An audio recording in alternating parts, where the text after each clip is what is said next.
Scott, I have you in here with me. I don't know if you can hear me right now, but I just turned myself up. Tell me how the levels are. You can text me if you can hear me. I'm testing right now. Testing, testing, testing. Let's see if the levels look okay. I'm going to check on my end to see what we're looking at here. Let's see. Where am I at? That's the wrong one. Okay. I don't know if you can hear me, Scott, but I am going to take away the hard time for the automation macro to start the game. So that way if we have to go to 47 or whatever, it's not the end of the world. Or you could just text me, whatever it is. I am going to take off that hard time, though. Let's see. Here we go. Oh, you're in there.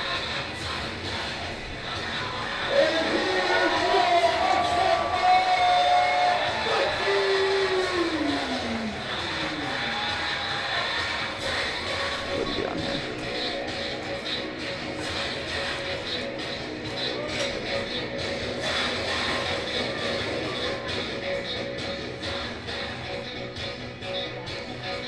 Okay, I'm taken care of over here at least. I'm not sure if you can hear me or not. Am I receiving audio? No, I'm not receiving audio, but I don't ever really receive audio through here because it's not wired through my computer. I've got a different way of hearing audio. Can you hear me? Text me if you can hear me. But I never receive audio.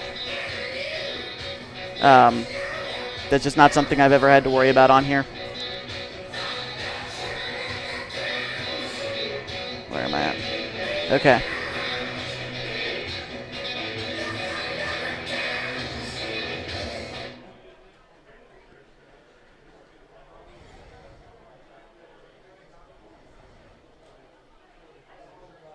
Well, good evening, ladies and gentlemen. Welcome to Mazama High School.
After high school.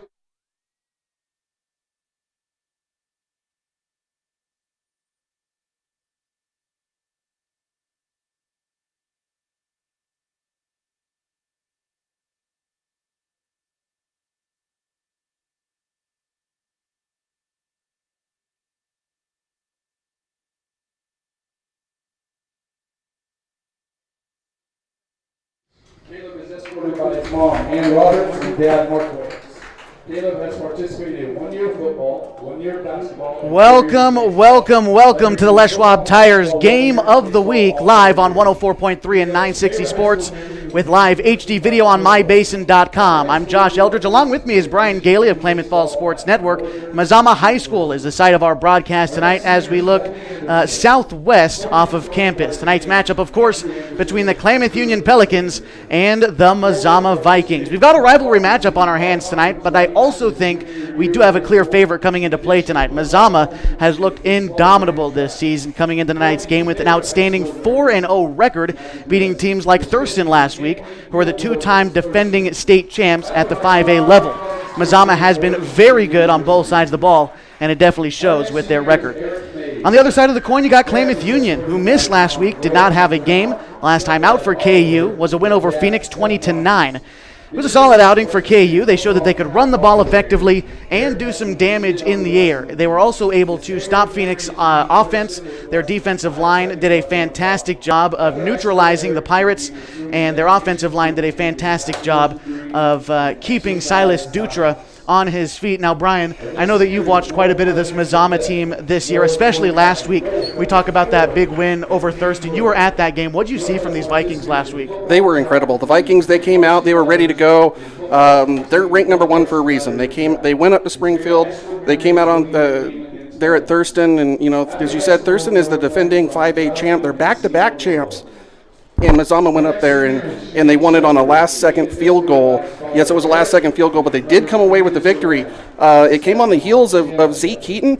He had, on the year, he's got 416 yards with 86 carries. He's averaging 4.8 yards a carry, and that's just amazing. Their next guy, Daniel Yancey, I expect to see him quite a bit tonight in fullback. He's got 32 carries, 187 yards, averaging 5.8. I expect the Vikings to come out doing very similar stuff tonight. Wouldn't be surprised, though, if we see something a little bit new, though. So we talk about both of these teams, and, I followed KU all year. You followed Mazama all year. I know for Coach Tom Smith, he takes a lot of pride in his boys up front, the offensive and defensive line, and I'm sure Coach Vic Leese, the Vikings, is no different. Kind of talk about what you've seen from the offensive and defensive line, some of the hogs up front for Mazama. The offensive line is just a bunch of beasts. They're led up there by, blanking on the names, but they got some great talent up front. They got some big guys. They got some offensive I'm lost for words. Yeah. I'm stumbling here talking to you. But these guys, they're a heart. They're a big family, and that's just something that I learned last week as well. Is these guys, they're a big family. We're actually seeing senior night out here in front of us as well, and it's some love out there. They got 16 seniors on this team, and it's just a giant family. It's almost like some of your family's getting ready to leave, and offensive, defensive, both sides of the ball, they're ready to go. Perfect. And for KU specifically, and Mazama as well, KU, I believe, has allowed 3 sacks on the season, and Mazama, according to our stats here, have allowed 0 sacks on the season. So I think the offensive line for both teams are going to be something that we look for tonight. This game's going to be won in the trenches. There's no other way about it. Now, as we kind of get ready for kickoff here, I think keys to victory tonight for Klamath Union, something that they've struggled with in the first 2 games of the season, they sort of figured out against Phoenix, their defensive consistency. They'll put a team at third and long, 3rd and 15, whatever, and they'll let that team get the first down. I think the key tonight is if you're going to put Mazama behind the sticks, you have to keep them there. And then limiting the turnovers for KU. They'll drive the ball downfield, and a fumble will happen, an interception. And although that seems, easier said than done, and I think it is to just limit the turnovers tonight for KU. What do you expect to see from Mazama tonight in terms of keys to their victory? The keys to their victory, it's just consistency.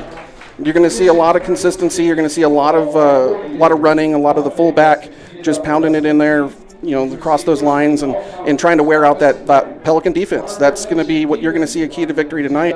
And then it's going to be that surprise play on the outside that you're not going to expect. That's going to be what I'd be keeping an eye out for tonight. Absolutely. Well, the Pelicans and the Vikings, they look just about ready to go. We're going to step aside. Coming up, we're going to take a look around the Skyline Conference, what's happening here in the Klamath Basin. We're going to take a look at our weather report tonight from Mazama High School and, of course, Kickoff. You are listening to the Les Schwab Tires Game of the Week on 104.3 and 960 Sports. We've got live HD video on mybasin.com. Keep it right here. Sure glad we went to Les Schwab. I'm glad the baby's still happy. Well, I'm just glad that along with tires, Les Schwab also does brakes, alignment, and a bunch of other safety services. I mean, if we had gone to a cheap tire store instead, I'd be a doggone wreck. My thoughts exactly. Thanks, kiddo. Give everyone peace of mind on the road. Swing by or book online. Les Schwab Tires, doing the right thing since 1952. If you're trying to lose some weight and get in shape, Harbor Isles Tennis and Fitness Club is the best place to do it. Harbor has state-of-the-art equipment, plus certified personal trainers to help you achieve your goals safely and quickly. They also have indoor tennis and pickleball courts, and tons of group exercise classes to help you have fun while you get in shape. When you're done with your workout, stop by their smoothie bar to get a nutritious boost. See and feel the difference at Harbor Isles Tennis and Fitness Club. It's the place to be.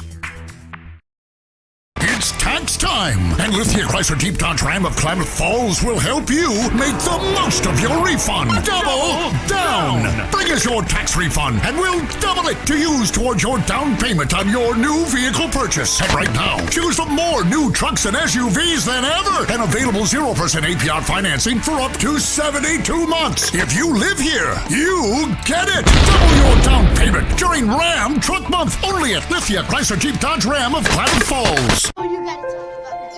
The innocence of youth. Is there anything any better? But soon they'll be in high school and facing all the same challenges you faced. How to make friends, how to fit in, how to be cool. We want our children to have everything they'll need to live fulfilling and productive lives. Make sure the kids in your family are among the more than 120,000 participants here in Oregon who take part in high school sports or activities.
And we welcome you back live to the Les Schwab Tires Game of the Week, live on 104.3 and 960 Sports, live HD video on mybasin.com. I'm Josh Eldridge. Along with me is Brian Gailey tonight for the Canal Bowl between Mazama and Klamath Union. Mazama entering play tonight. They are 4-0, 1-0 in league play. Their one league win coming earlier this season against Henley in the first game of the season.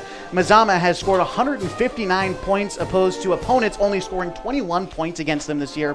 And all 21 of those points came last week when Mazama defeated the two-time defending 5A state champion Thurston. But Mazama still coming away with the win. They look very good and very confident coming into tonight's game against a Klamath Union team who is 1-2, and they are 1-0 in league play. Their one win coming in their last game against Phoenix. They've scored 29 points on the season and given up 97 points on the year so far. Mazama is atop the Skyline Conference. They are followed closely by Henley, who is 2-1 overall. They've also got the 2-1 league mark.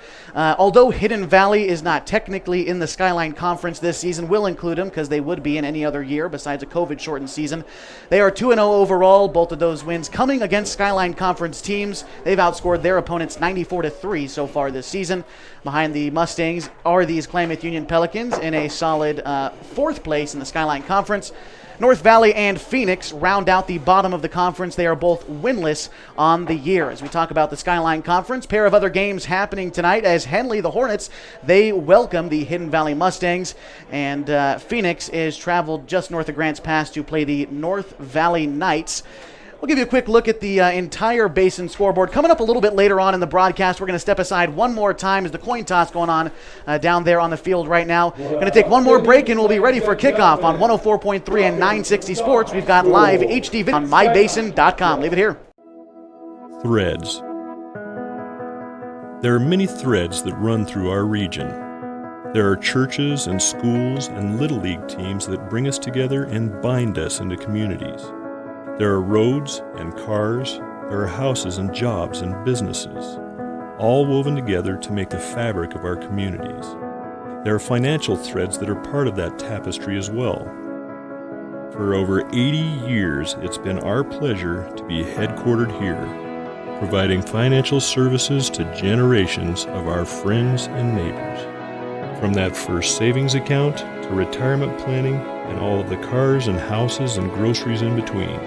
We keep your money local, investing it back into our communities, adding more threads to the fabric to make our communities stronger. Pacific Crest Federal Credit Union. Find your path. What rhymes with great? Participate. Where does greatness start? Here, in the classroom. On the stage. In the pool. On the field. Where will your greatness take you? To better grades. To more friends. Yeah! Be great. Participate!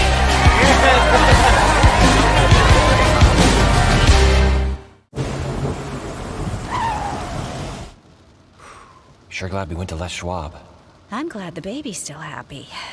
Well, I'm just glad that along with tires, Les Schwab also does brakes, alignment, and a bunch of other safety services. I mean, if we had gone to a cheap tire store instead, I'd be a doggone wreck. My thoughts exactly. Thanks, kiddo. Give everyone peace of mind on the road. Swing by or book online. Les Schwab Tires, doing the right thing since 1952.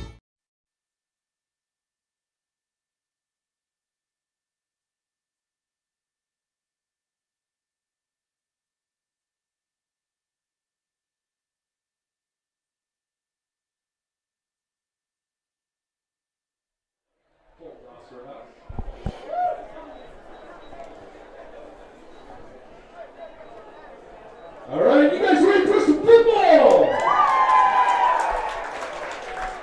And we welcome you back to Mazama High School, the site of tonight's Canal Bowl between the Vikings and the Pelicans. I'm Josh Eldridge. Along with me is Brian Gailey tonight. It looks like we're just about ready for kickoff. We have a flag down on the first play. I believe it didn't go far enough. Oh, no, he fell on it, so they're going to take over. Mazama won the coin toss.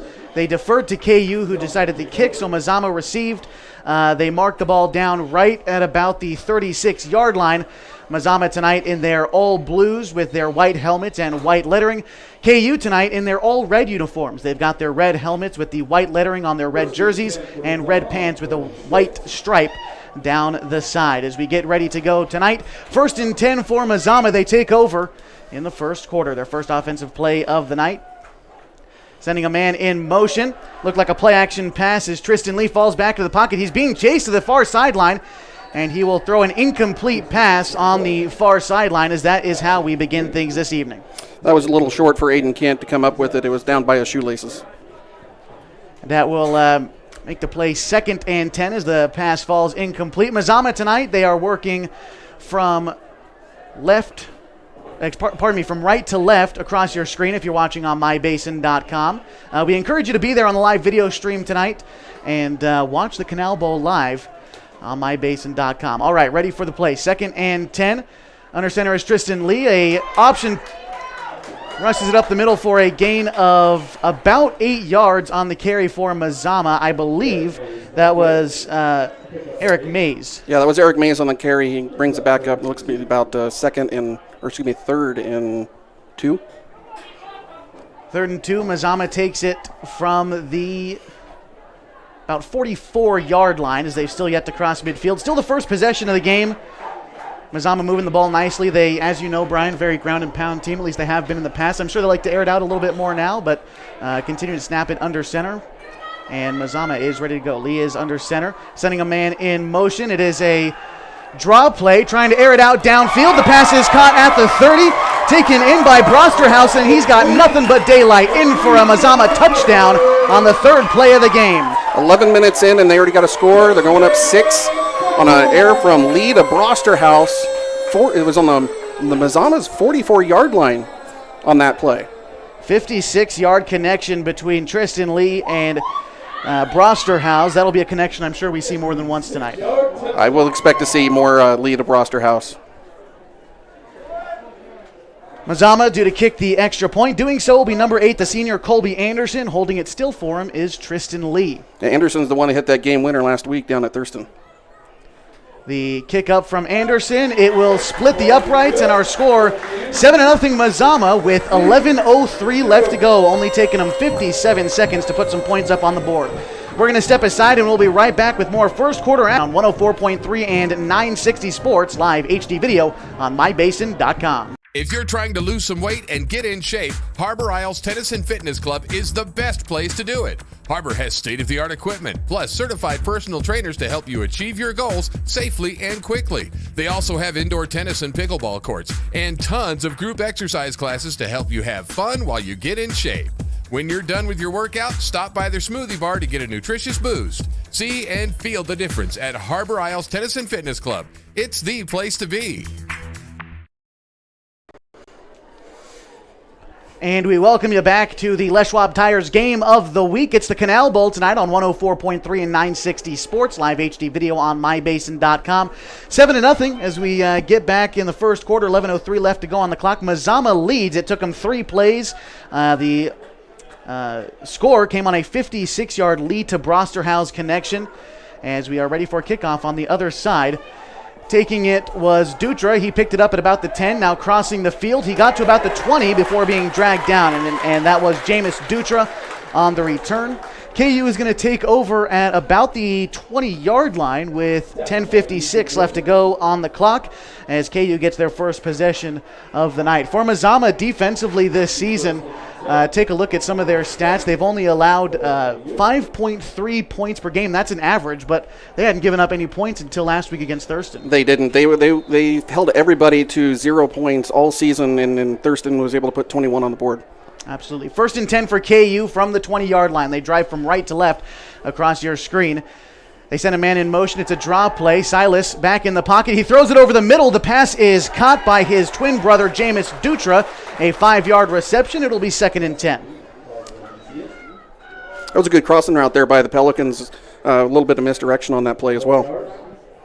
And a great play by Silas. He likes to throw those quick check down passes. Him and his brother obviously have great chemistry doing those plays, but you will see Silas air it out from time to time down the sideline. That we'll see too much of that, though, this early in the game. 2nd and 10 for the Pelicans. Dutra has got 2 wide receivers set out to the near side and 2 to the far side. It looks like he's taking this one in the gun. No running back beside him. Nate Getman decides he's going to stand right next to his quarterback back there. He is off to his left side. It's a handoff to Getman. He tries to find his way up the middle. He trudges up for maybe a gain of 1.5 yards. It'll be 3rd and call it 4 yards to go. Yeah, it looks like it might be close to 2 yards based on that spot. Nope, they're moving it back. But he got swamped almost immediately by that defense of the Vikings. 9:52 left to go in the first quarter. Mazama leads 7-0. KU with possession of the football. They face a 3rd and about 4 to go. They take it from the 27-yard line, still on their side of midfield. Dutra's got 3 wide receivers set out to his left side. Nate Getman off to his right in the backfield. KU tried to get him on the hard count. Takes the snap. A handoff to Getman gets swallowed up. Tackled for a big loss. It looks like they're only going to say he lost 1 yard based off of forward progress. It'll be 4th and 5 for Klamath Union. Likely to bring out the punting unit here. Coach Tom Smith says he doesn't like to punt past the 50-yard line, but here you are at the 25, well, the 26. You're you're likely going to punt it here. It's going to be Pablo Macias to do it for KU, and back to receive for the Mazama Vikings is Cole Brosterhouse. And there are 2 Vikings back here. We'll get the other one here in a minute, but Brosterhouse back there for sure, and I believe the man next to him is Peyton Wright. Yeah, I don't have a clear view on those numbers either, but I do believe that you are correct. Those have been the main receivers this whole time. 8:53 to go, 7-0 Mazama leads KU, about to punt the ball away. Pablo Macias kicks it from about the 15 past midfield out to about the 45. That one is taken by Wright. He gets around 2 defenders. Now up past midfield to the 40. He's up the far sideline down at the 30 before being brought out of bounds. And apologies, that was actually... it's at Aiden Kent there. Aiden Kent, yeah. Once we got a good look at his number, Aiden Kent. I would keep an eye on Aiden tonight. If they put him in the backfield, he can actually... a little flea flicker action last week up there in Thurston. I wouldn't be surprised if we saw something like that here tonight as well. That was about a 35-yard punt for Macias, and that allows Mazama to take over 1st and 10 from the 35-yard line. 8:26 left to go. The Vikings lead 7-0 as we're still in the first quarter of the Canal Bowl. Mazama has had the best of Klamath Union in the past 6 years. The last Klamath Union win in the Canal Bowl came on October 25th, 2013, when Klamath Union beat the Mazama Vikings 33-30. You know, it's interesting you're talking about that. Overall, this is the 42nd Canal Bowl, and KU actually has 22 victories over Mazama's 19. Recent memory shows, Mazama has been, again, very, very good past few seasons, and especially this year. They're beating very good teams, and we'll talk about it a little bit later on in the broadcast, but with what the 4A is doing with the BCS-style playoff rankings, Mazama is number 1 right now, and with the win tonight, likely, obviously, would stay there, but still a lot of game left to go. There's definitely a lot of game left to go, but yes, there's a 12-member committee that's doing BCS style. We're talking more about it at halftime, and they actually had a unanimous 80 points across that team, that committee. So it's a unanimous decision that Mazama is in the number 1 spot. And there's a 15-yard penalty going against KU. So Mazama will actually start this drive from the KU, I believe that is the 20-yard line. It looks like Tristan Lee is going to take this one from under center. He's got a man in the backfield and 1 man off to his right side. Again, there is 8:26 left to go in the first quarter. The Vikings lead the Pelicans 7-0. Yeah, Zeke Eaton's in the backfield. Zeke has been the powerhouse for this, for carrying the rock for the Vikings this entire season. And as is customary, we will have to wait between changes of possessions in Klamath Falls. 1st and 10 for the Vikings. They take it from the Pelican 20. Good field position for the Vikes. All right, we're ready to go. Sending a man in motion. Tristan Lee tosses it to his man who cuts up field. Shades off 1 defender, now up the near sideline. That's number 8, Colby Anderson, and he's able to get into the end zone. A 20-yard rush on the very first play for Mazama. That is a Viking touchdown. Yeah, it was a great play there. It was an end around. Brought from motion on the outside and comes completely across the field in a little bit of razzle-dazzle there by Anderson and brings it in for a 20-yard score. Second score of the game for Mazama on the touchdown. It looks like they're going to end up kicking the extra point, and to do so is Colby Anderson, the man who just found his way into the end zone. Anderson to attempt the extra point. The kick is up, and it splits the uprights. It is good. So Mazama leads 14-0 with 8:18 left to go in the first quarter. That drive taking about 8 seconds. One play, they went 20 yards, and Mazama, they are looking very efficient offensively so far. And while you say, yeah, Mazama does look good, KU did have a week off last week. You might want to shake off a little bit of rust. It's tough to say. It is possible. There was a week off last week. They were supposed to play Henley at home. I believe it was supposed to be their senior night as well. Hats off to all the seniors for both teams here tonight. They lay it all out there. They've been doing this for many months now, getting ready, and it takes some conditioning to get ready for this. And these seniors, they've been doing it their whole career at these high schools. So hats off to every single one of them. 16 on the Mazama squad. How many do we have on the Pelicans? From my count, there's been 6. I'm going to recount that one more time as we get closer to halftime. But I believe there's about 6 or 7 on the KU side, as it looks like Mazama's getting ready to kick it off to Klamath Union again. 8:18 left to go in the first quarter. 14-0 the score. The Mazama Vikings are in the lead of the Canal Bowl. The kickoff is up. They didn't get out there very far. It's going to be fielded at about the 20 by Jameis Dutra. He takes it up to the 30 on the far sideline, brought down at about the 32. And that's where KU will start their drive with 8:13 left to go in the first. Mazama leads. Now, seeing the defense coming on there, some of those players you want to keep an eye on. 44, Yancey. Yancey has had a heck of a season here playing that line. He put some pressure on that quarterback. Last time out for KU was a 3-and-out. Was unable to really get much going. They had about 5 yards of offensive play. Were forced to punt. It ended in a 35-yard Pablo Macias punt, and that was with 10:56 to go in the first quarter. And KU will take over 1st and 10 from what looks to be officially the 33-yard line. Silas Dutra back there doesn't take too many snaps from under center. He's got 2 wide receivers set out to the near side and one to the far. A little bit of a miscommunication. Dutra is going to have to keep it, and he is taken down for what will likely be ruled a sack. It'll be 2nd and about 12 to go now for KU. Yeah, he loses 1 on that play, or about a half a yard on that play. Should officially come in as a sack for the Vikings on that one. But it was a group tackle, so it's hard to say who's going to get credited for it. Right. Silas Dutra, he's got Nate Getman in the backfield with him. 2 wide receivers set out to his right, 1 close to the line of scrimmage on his left. It'll be 2nd and 11, KU with it. Takes a snap, handed off to Nate Getman. He gets swallowed up. A flag is down on the play, and we'll see what the official call is, as it was sort of a mashup of just about every player on the field was in on that tackle. Yeah, it's hard to tell who was in on that. Could have been a hold, could be a face mask. We'll have to see what they come back with. There's 7:26 left to go in the first quarter. 14-0 Mazama leads as we look to get our official signaling from the officials tonight. And it is a personal foul, face masking against Mazama. So that is a 15-yard penalty. That'll be KU's official first down of the night. They will take over 1st and 10 from their own 49-yard line. So they've still yet to cross midfield as KU drives from right to left. And that's where they take over. Best field position of the night for KU. Silas Dutra is going to have 3 wide receivers set out to his right. He's got 1 man, looks like the tight end off to his left, Nate Getman in the backfield with him. Silas takes the snap. He drops back. He's feeling pressure, has to roll out to his right side, and he's going to keep it run out of bounds. I don't think he got back to the line of scrimmage. It'll be a loss of maybe a foot on the play, 2nd down. Yeah, that pressure came in from 55, Cade Wynn. Cade has been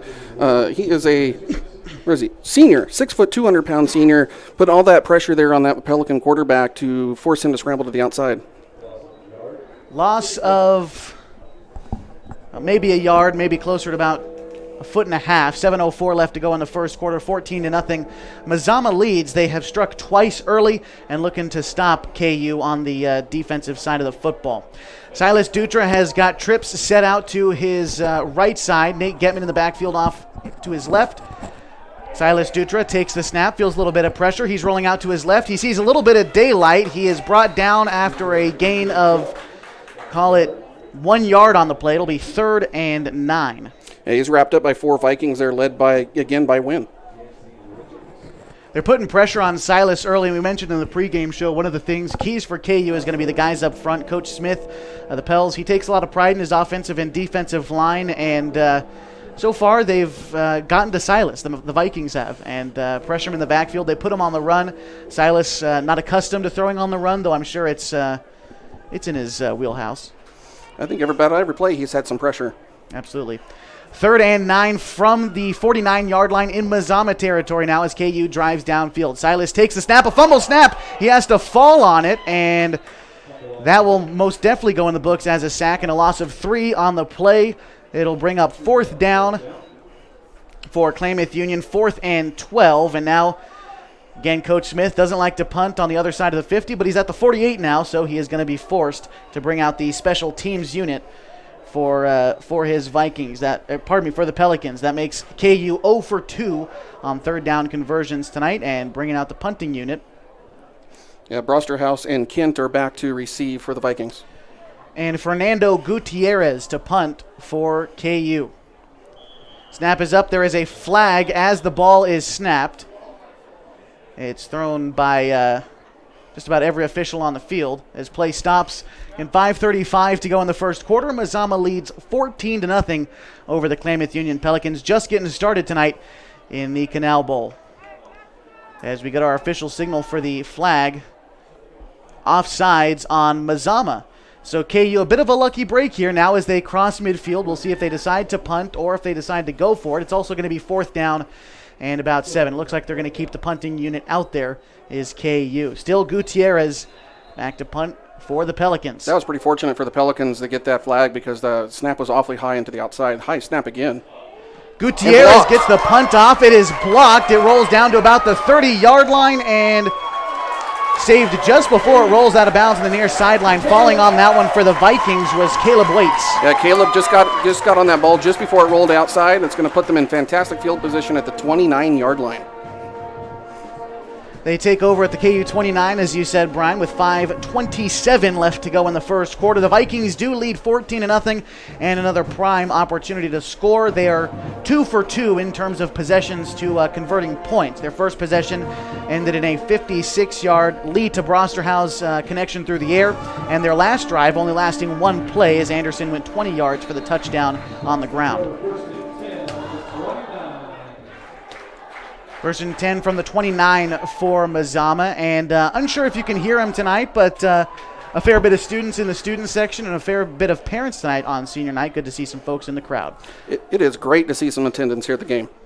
First and 10, it is a keeper, it looks like, for Tristan Lee. Maybe a bad read on the option. He's taken down in the backfield, a tackle for loss. It'll be 2nd and 11 as he's brought down pretty much on the numbers on the near side of the 30-yard line. Yeah, Lee really had nowhere to go on that carry. No really any options as well. That was great coverage there by the Pelicans. Looking to see a little bit more of that from the guys up front for KU. You've got Nate Getman up there as well for the Pels. His number 72, Dawson Smith. He's one of the leaders on this defense. You also got guys like Luis Garcia up there for KU who are trying to get a little bit in the backfield. All right, 2nd and 11. Lee is under center. He's going to hand it off to his man up front, I believe. Holding on to that ball was number 25, Zeke Heaton. You had mentioned him in the pregame show, the junior. Yeah, the junior Zeke Heaton. He's a guy to watch for. He's got all the carries so far this season. Up to tonight, he's had 86 carries, averaging 4.8 each carry, totaling 416 yards. And he's also got 5 scores. So he is definitely one of the players to keep an eye on. 3rd and 7. That's what the Mazama Vikings face here. The yard to gain is the 19-yard line. Lee under center. He takes that one. It is an option play. He hands it off to his man running up the near sideline. That's Anderson again. He gets in for the 3rd Viking touchdown of the night. Beautiful play by the Vikes. They faked the handoff to Heaton up the middle, and Anderson took it on the other side. It was the same play they ran before practically. It was practically the same play. You'll see a lot of the similar formations from the Vikings, and they will come at you from all sorts of directions. Most plays have some sort of handoff or option to keep or a third option to swing it around to somebody else. And Anderson, he got that one that time, took it to the outside, and it's another 6. 4:07 left to go as Mazama kicks the extra point, trying to go up by 21 in the first quarter. Anderson, who just scored, splits the uprights once more, and it is 21-0 Mazama, and their offense is humming so far. They are. They're coming together. They're clicking. There's a reason why they're ranked unanimously as the number 1 in the 4A by that committee. Mazama has just got something special this year. Absolutely, and I believe that was roughly, about a 29-yard touchdown run for Anderson? I believe so. We'll have to check that stats. We're going to put in the books as a 29-yard rush. The extra point is good. Mazama has not had the ball for very long as far as time of possession, but they've converted, let's see, by my count, 3, 4, 7 plays in the game so far and have 21 points. Yeah, they look amazing out there, and they've already got the student section fired up out here. They're going nuts. It's great. Like a few minutes ago while we were talking before they scored, it is fantastic to see spectators out here in the stands. You know, it's been a pretty rough year for everybody, and it's great for this to come together and everybody be able to celebrate together. And even on the visiting side, you take a look over there, there's quite a few of those Pelican fans out there joining us tonight. Absolutely, and part of that credit is due again to Mazama head coach and athletic director Vic Lease, able to coordinate this whole thing. He's got the people running the stands and the entrances tonight, and it really is a team effort to get everyone in here, especially on senior night for these these Mazama Vikings. Yeah, it's great to see all this here. They've actually got the field developed into 4 zones is how they were able to get everybody in here and accommodate. And we're happy everybody's watching online as well for those who couldn't get tickets. Absolutely. The kick is up for Mazama, who leads 21-0. It is fielded at about the 10-yard line, bobbled, but still able to pick it up was Jameis Dutra. He's taken down at the 20-yard line. That's where KU will take over with 4:01 left to go in the first quarter. Again, the Vikings lead 21-0. Yeah, there was a gang tackle there. First to touch him was Eric Mays, who got some hands on his legs to stop his forward momentum on that. And you know, it's not very good field position there for the Pelicans, but it was a great stop there by the Vikings on that kick. Absolutely. As KU, they drive from right to left across your screen. 1st and 10. They take it over from a little bit in front of the 20-yard line, I believe officially marked at the 22. Again, 4:01 left to go. Mazama leads 21-0. Silas Dutra has got 3 wide receivers set out to his right side, 1 to his left. He sends a man in motion. That's Jameis Dutra. He cuts across now on the right side. A screen pass to Nate Getman completed. A gain on the far side. Looks like a loose ball fumble. It was a fumble ball there. It came out at the very end. Yeah, recovered by Mazama. Recovered by Mazama. So the Vikings will take over at what looks to be the 22-yard line, was the original line of scrimmage for KU. So 1 play and a turnover. And Mazama takes back over again at the 22-yard line in KU territory with 3:51 on the clock. The Vikings lead 21-0. Being up by 3 touchdowns, I don't expect the Vikings to loosen up a little bit as well. They're still going to come out of this as if it was a tight game. Absolutely, and that's just the intensity that is instilled by the coaching staff and, of course, some of these key players. All right, 1st and 10 for Mazama from the 22-yard line. There is a man in motion, but it'll be a keeper for Heaton up the middle, and a gain of roughly 6, it looks like, on the play. It'll be 2nd down. Great run up the middle there by Heaton, and it was the first option there that they took. That Lee didn't decide to go anywhere else. He knew exactly where he wanted to hand that ball off, and it gained him 6 yards. And that's what Mazama likes to do. They like to mix things up. They run a lot of option plays. I remember that from last year, and you've seen them obviously a lot this year. That's what they like to do. They do. You can see them often with a split back formation. They've started to run into several different formations, including an I and actually sending out. But what you rarely see is receivers on the outside. Very rarely do you see any widespread offense. Like to keep it boxed in. It'll be 2nd, and they're going to call it 4 to go. The yard to gain is the 15. It looks like it was a keeper for Lee. He is wrapped up and brought down a tackle for loss. It'll be 3rd and, I believe, 8 yards. Actually, that was a handoff to Kent, and they immediately wrapped him up. He had nowhere to go. That was a great stop by the Pelicans. And we talked about that a little bit. KU's defensive front, they can get in there. They can cause some disruptions. It's just a matter of defensive consistency. Right now you have Mazama in decent 3rd down position. They're 3rd and 7 officially, but now the key for KU is to finish this defensive possession, which, as much as I am a fan of KU, I think it's fair to say that they have struggled defensively on 3rd down this year. And here they go, 3rd and 8. Heaton in the backfield behind Tristan Lee. Mazama is 1 for 1 on 3rd down conversions tonight. Lee looks to air it out. He's got a man in the corner of the end zone. It is disrupted. It falls incomplete. And a little bit of a hang up there in the end zone on the coverage for KU was, I believe that was Silas Dutra, the quarterback, doubling as a defensive back for the Pels. Yeah, there was a bit of an acrobatic attempt there by Brosterhouse to go to the corner and catch that. Great coverage by the Pelicans on that to send in 4th down. So now you look at 4th down for Mazama. To me, it would make sense to try to kick a field goal here and go up by 24 with 2:11 left to go in the first quarter. But we'll see what Coach Lease decides to do with his team here. I wouldn't be surprised if they try to go here on this one. It's a little bit outside Colby's range. They take it from the 20. The yard to gain is the 15. 4th and 5 to go. And Lee falls back into the pocket. He sees his man crossing over the middle. It is a complete catch just short of the end zone. They're going to mark it down at the 3-yard line. That's a gain of about 17 on the play through the air. Tristan Lee. Just saying that it was a little long for Colby Anderson's leg, but it certainly wasn't long for his hands. He caught that and brings him to a 1st down and goal. Mazama now 1 for 1 third down conversions tonight. That's their third first down on the evening. They lead 21-0 with $1:53 left to go in the first. So on the season, they got 56.8% third down conversions, 88.9% fourth down conversions for the Vikings. They are 8 and 9 on their fourth down attempts. Add another one to that list. Perfect 90% on the year, 9 for 10. That bodes well. That's an impressive number for this group. They go off and they don't actually find themselves in fourth down often, but they like to play it. Tristan Lee hands it up to Heaton up the middle, who powers through with just about everyone on the field for a Viking touchdown. Touchdown for Heaton. He's a beast out there getting that rock. They rely on him to be a strong fullback for that squad down there. Call it a rush of 3 yards for Heaton. And for him, that I believe is his 6th touchdown on the year, averaging 104 yards per game. That is an astounding number. And out to kick the extra point is Colby Anderson for Mazama.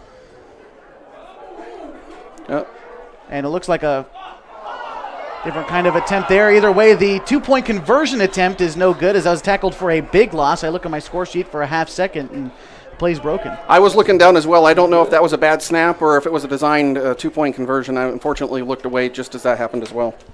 Well, either way, it was a four-play, about 22-yard drive for Mazama, which ended in a 3-yard rush from Heaton, and he punched it in for Mazama's 4th touchdown of the night. The extra point was no good, so our score is 27-0 Vikes with 2:01 left to go in the first quarter. KU, they've got to get something going offensively to try to hang tough, and already down by 4 scores. Again, a lot of football left to be played, but you've got to get something going offensive here. Try to hold on to the football. So far for KU, it has been punt, turnover. It was a fumble. KU really needs to try to get something together, or else the morale is going to start becoming an issue on that sideline over there. It's been a tough season for them. I'd like to see them get some more offensive yards and get some movement down the field, maybe even get in the end zone. The morale is a huge deal over there on the other side. Absolutely, and the Pelicans are more than capable of doing it. They put up 20 points in their last game, and they are very capable of scoring the football. They're very capable of moving the ball downfield. It's just a matter of putting everything together has been the biggest holdup for the Pels this year, but still a lot of confidence coming out from that team. At least we hope to see it. The kick goes out to about the 25 for KU, fielded on the far sideline by Jameis Dutra. He brings it up, falls just before the 35. I believe they're going to mark it at the 32-yard line. That's where KU takes over with $1:57 to go in the first quarter. Mazama leads 27-0. The Pels take over, 1st and 10, again from the 32-yard line. And we'll see what sort of formation they come out in here. Try to maybe strike quick, but also see if you want to run an offensive play. It's still in the first quarter. I expect them to still try to run their offense as if anything else were happening. But you're still down by 4 scores. They've got 3 out to his left. They put a man in motion, and it is a keeper sweep on the near side. Holding on to that was Braden Dawson. But he is tackled for a big loss of about 5 yards on the play. It'll be 2nd and roughly, call it 15 yards to go, maybe 14. Cade Wynn with the tackle on that in the backfield, but we have some laundry on the field to see what happened. The flag is thrown at, well, there's 2 of them down there. They're fairly close vicinity, probably for the same penalty behind the 30-yard line, well behind the line of scrimmage. And our official signaling tonight is against Mazama. Horse collar against Mazama. That is the play. So we'll see if they move the sticks. It looks like they are moving the sticks. It'll be 1st down KU. They're going to take it from the 43-yard line now, still on their side of midfield. And that's 2 first downs tonight for KU, but both first downs coming off of personal fouls for Mazama, so they have yet to gain the 10 yards required for a first down, but they do have 2 of them officially in the scorebooks. Silas Dutra's got Getman off to his left. He sends his brother Jameis out in motion and wrapped up in the backfield. It looked like he tried to keep it himself. Maybe a loss of 1 on the play. It looks like they're going to actually keep the forward momentum. So it'll be 2nd and 10 for KU from the 43-yard line. Yeah, it looks like a no gain on forward momentum on that one. A bunch of just red and blue jerseys on that one coming together. I got to say, I do like the red and blue look for the guys down the field. It's very easy to tell which team is who. Sometimes you'll see two teams with similar colors, but now we got the stark contrast, and that's how it is in the Canal Bowl. It's a lot of fun. It is definitely easier to pick out the numbers. 2nd and 10 for KU. Silas Dutra in the backfield. He's got Getman off to his right. 3 wide receivers off to his left. Silas is going to keep it himself up the middle. He's got some room. A gain of about 14 yards on the play. That'll be a first down for the Pelicans as he crosses midfield. Is brought down at about the 44-yard line. We'll call it the 45. I believe that is the largest gain of the Pelicans so far this game. And it is, and it's their first down gain, not on a penalty. It'll be 1st and 10 for them from the 45 as they drive downfield now. As they go from right to left. 37 seconds to go in the first quarter. The Vikings lead the Pelicans 27-0. Okay. Dutra has got Getman. Pardon me, that's not Getman. That's Peterson, who trips his way back to the original line of scrimmage on the handoff. So it'll be 2nd and 10. And once again, that was Cade Wynn in there on that tackle to keep that from going any further. Mazama, the defense is definitely flying around, and the run game has been hit or miss for KU so far. You get Getman involved, you'll see a little bit more, although he hasn't gotten very far so far this game. But Silas Dutra has tried to do what he can on the ground for him as that brings us to the end of the first quarter. Mazama leads 27-0 in the 42nd annual Canal Bowl. We are live from Viking Field on the campus of Mazama High School. We'll be back with second quarter action here in just a minute. You've got live HD video on mybasin.com. Les Schwab Tires Game of the Week is live on 104.3 and 960, The Basin Sports Leader. Threads. There are many threads that run through our region. There are churches and schools and Little League teams that bring us together and bind us into communities. There are roads and cars, there are houses and jobs and businesses, all woven together to make the fabric of our communities.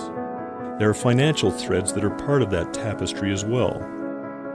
For over 80 years, it's been our pleasure to be headquartered here, providing financial services to generations of our friends and neighbors.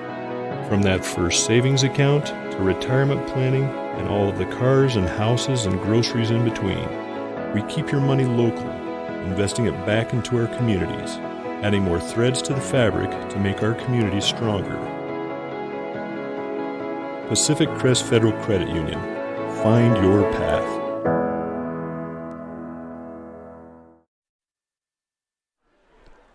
And we welcome you back on mybasin.com.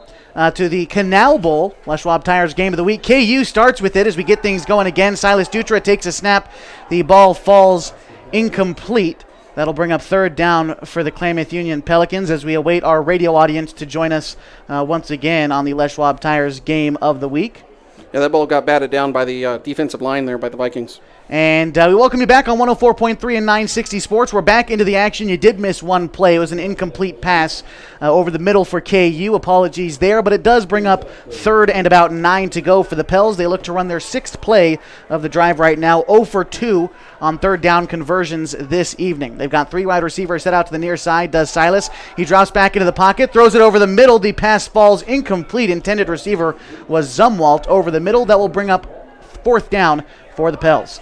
Yeah, it was a cross over the middle, but 2 defenders by Mazama. Yancey was right there as well. It would have been immediately wrapped up if he got his hands on it to bring that down. He wouldn't have been able to get anywhere, no yards after the catch. So 4th and 9, it looks like KU is going to keep their offensive unit out here. Going to see what Coach Smith draws up as Silas Dutra goes over to the sideline to pick up his signal.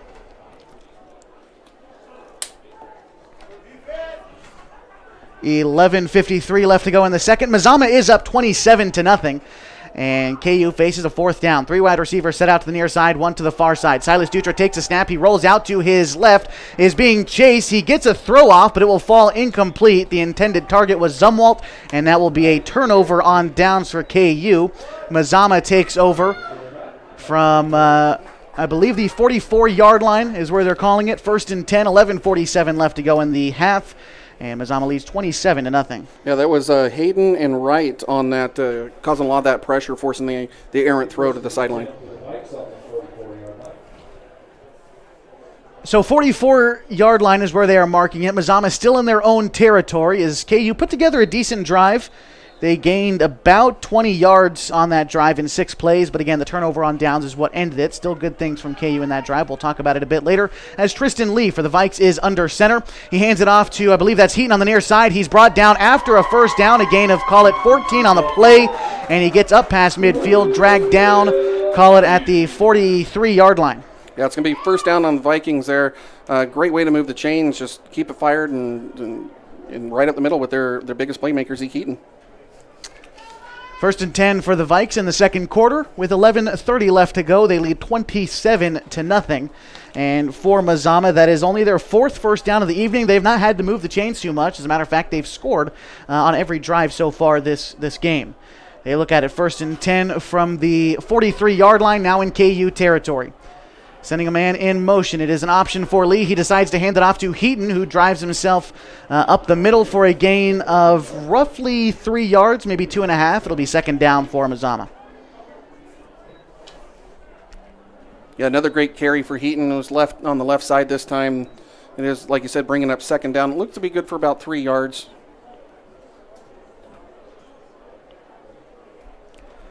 And as the clock continues to run, Mazama leads 27-0 with 10:44 left to go. It'll be second, and they're calling it about 7 yards to gain for Mazama. Tristan Lee taking another snap from under center. And see what kind of option they run here. That time it's going to be coming up on the near side. Getting around one defender was Anderson. He is dragged down after a gain of about 3 yards on the play. Anderson gets up past the 40. He is dragged down at the 38-yard line. It'll be third and about 6 yards to go for Mazama.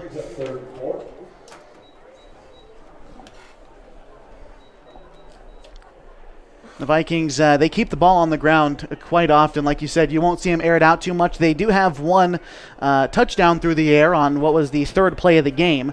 But so far, I don't think we've seen them throw it too much since, maybe one time. No, it is definitely their MO to pound that rock as much as they can. Lee is often under center there underneath Tramp tonight. Lee takes a snap, and he does fall back into the pocket. Just as we mentioned it, he overthrows his man. Intended receiver was in the end zone, was Eric Hayden. Rather, he was about the 10-yard line, but still he had nothing but daylight in front of him. Just an overthrow from Tristan Lee. That will bring up third down and 6 for Mazama. Yeah, Lee has actually grown quite well over the last couple of years in being able to throw the ball. Often in the past, he would not have been. That would have been short instead of overthrown. So Lee has actually grown a lot as a quarterback. He's actually signed as well. He's intended to sign, or has signed with Western Oregon University, as has Cole Brosterhouse for the Vikings, and so he's obviously got some sort of potential there that the Wolves are looking for. Absolutely, and he's shown his good decision-making tonight, running the option. That's not something that every high school quarterback can do, and I would argue that is even more impressive than arm strength, as we do have a penalty against the Vikings here. I believe it was a holding call, and that will bring them back 10 yards. That'll bring up third down, and we're going to call it 3rd and 18, as now they are on the 49-yard line on the other side of midfield in their own territory, as Mazama is brought back quite a ways. Yeah, it's about 49.5, maybe a ball's width on the other side of the 50. Mazama's got some yardage to gain. Likely to see Lee air it out here. We'll see what he decides to do. He falls back into the pocket, does just that. He looks over his right shoulder, throws it. The pass is incomplete. No flag down on the play. That looked quite rough, but I think the right call. That did look a little rough. There was a little bit of body contact there. I didn't see any hands to the face, but it did look like there might have been a bit of body contact there on Brosterhouse. And like you said, Brosterhouse was the intended receiver. He had the ball thrown to him at about the 20-yard line. That would have been a nice completion, but breaking it up on the other side for KU, I believe that was Zeke Pena. I can't be certain. So that brings up 4th and 18 for the Vikings just down their side of midfield. It does look like they're going to go for it. They don't have their kicking team on. Oh, no, they're switching out. They're switching out. So probably the smart decision, as they will punt it to KU. Back to receive for the Pelicans is number 23, Ivan Alvarez. He's a senior standing 5'10", 175 pounds. He sets up at about the 15-yard line. Aiden Kidden is back to punt. This is the first punt for the Vikings tonight. They do so with 9:38 left to go in the half. The Vikes lead 27-0 in the second quarter. The snap, it looks to be a bit of a fake, and he takes it now up the near sideline. He does not get the yardage required, so it'll be a turnover on downs for the Vikings as Kint was wrestled out of bounds at about the 40-yard line. That's where KU will take over, still in their own territory. Now, that's exactly what I was talking about earlier about seeing some new stuff from the Vikings, the team here. Special teams as well. They're not afraid to get in there and mix it up a little bit. You had a direct snap to Lee, who then pitched it out to Kent, who got almost what he needed, but he was slipped out of bounds about 5 yards short of what they had require for that line of gain. So the Pelicans take it 1st and 10 from the 41-yard line in their own territories. They still drive upfield from right to left across your screen on mybasin.com. Trip set up to the near side for Silas Dutra. He's got one man out to the far side, and he looks to keep it himself. He found himself a little bit of a hole, but he's brought down after a gain of, call it 2 on the play. That was a wonderful attempt there by Dutra to hold on to that. He did have quite a hole, but it closed very quickly as soon as he made his decision. 2nd and 8 to go for KU. The yard to gain is the 49 on the other side of midfield. They're taking this one from the 44. As KU comes out in a formation which sees 2 wide receivers set out to either side of Silas, and Nate Getman is off to his left in the backfield with them. The snap is made, but there are 2 flags thrown from either side of the field, and this one likely going to go against KU with a false start. But we will see what the exact call is. Mazama leads 8:58 to go, 27-0 in the second quarter, and it is a false start coming against the Pelicans. They go backwards, so now that brings up 2nd and 12. That is a real momentum killer, too. As soon as they started putting some stuff together, they get a penalty that brings them back. Hopefully that doesn't get in their head just a little bit. Yeah, exactly. Hopefully they're quick to shake things off for these Pels. So they come out in the same formation. 2 wide receivers set out to either side of Silas Dutra, and Getman, as a matter of fact, is right behind him this time. Stays there as an extra guard. It looked like Dutra stood back in the pocket, tried to throw it over the middle. Intended target was number 18, Jonas Lemire, a senior standing 6 foot, but it fell incomplete over the middle. That'll bring up 3rd down for the Pels. That would have been a hard catch anyway if it wasn't just a little bit low on that throw. The Vikings are doing a really tight man coverage on their defense here tonight, making it really hard to have anybody open for the Pelicans to throw to at all. KU faces their third down of the night. They are 0 for 2 on 3rd down conversions thus far. They take this one here, 3rd and 11. Silas Dutra, he's going to look off to his left, feels pressure, is going to take it himself up the middle. He sees some room, a gain of about 10 on the play, but it is a fumble. It's picked up by Mazama. Number 27 taking that one for the Vikings. It is Bolanos, and he takes it to the house on the fumble recovery for Mazama. Yeah, Dutra was going right up the middle on that play, and he got wrapped up and spun around, and the ball just coughed right out. And recovered by the Vikings and taken to the house. A scoop and score for the Vikings. They now are up 33-0. And that was Caden Bolanos, the junior, who scooped and scored there for the Vikes. And just as you said, they go up 33-0 with 8:36 to go in the second quarter. Anderson's to kick the ball again. He's going to go to the west end of the field as he's kicking here. Hasn't missed one yet tonight. And he did kick that game winner, as we set up in Thurston last week, when everybody went nuts, unless you were a Thurston player.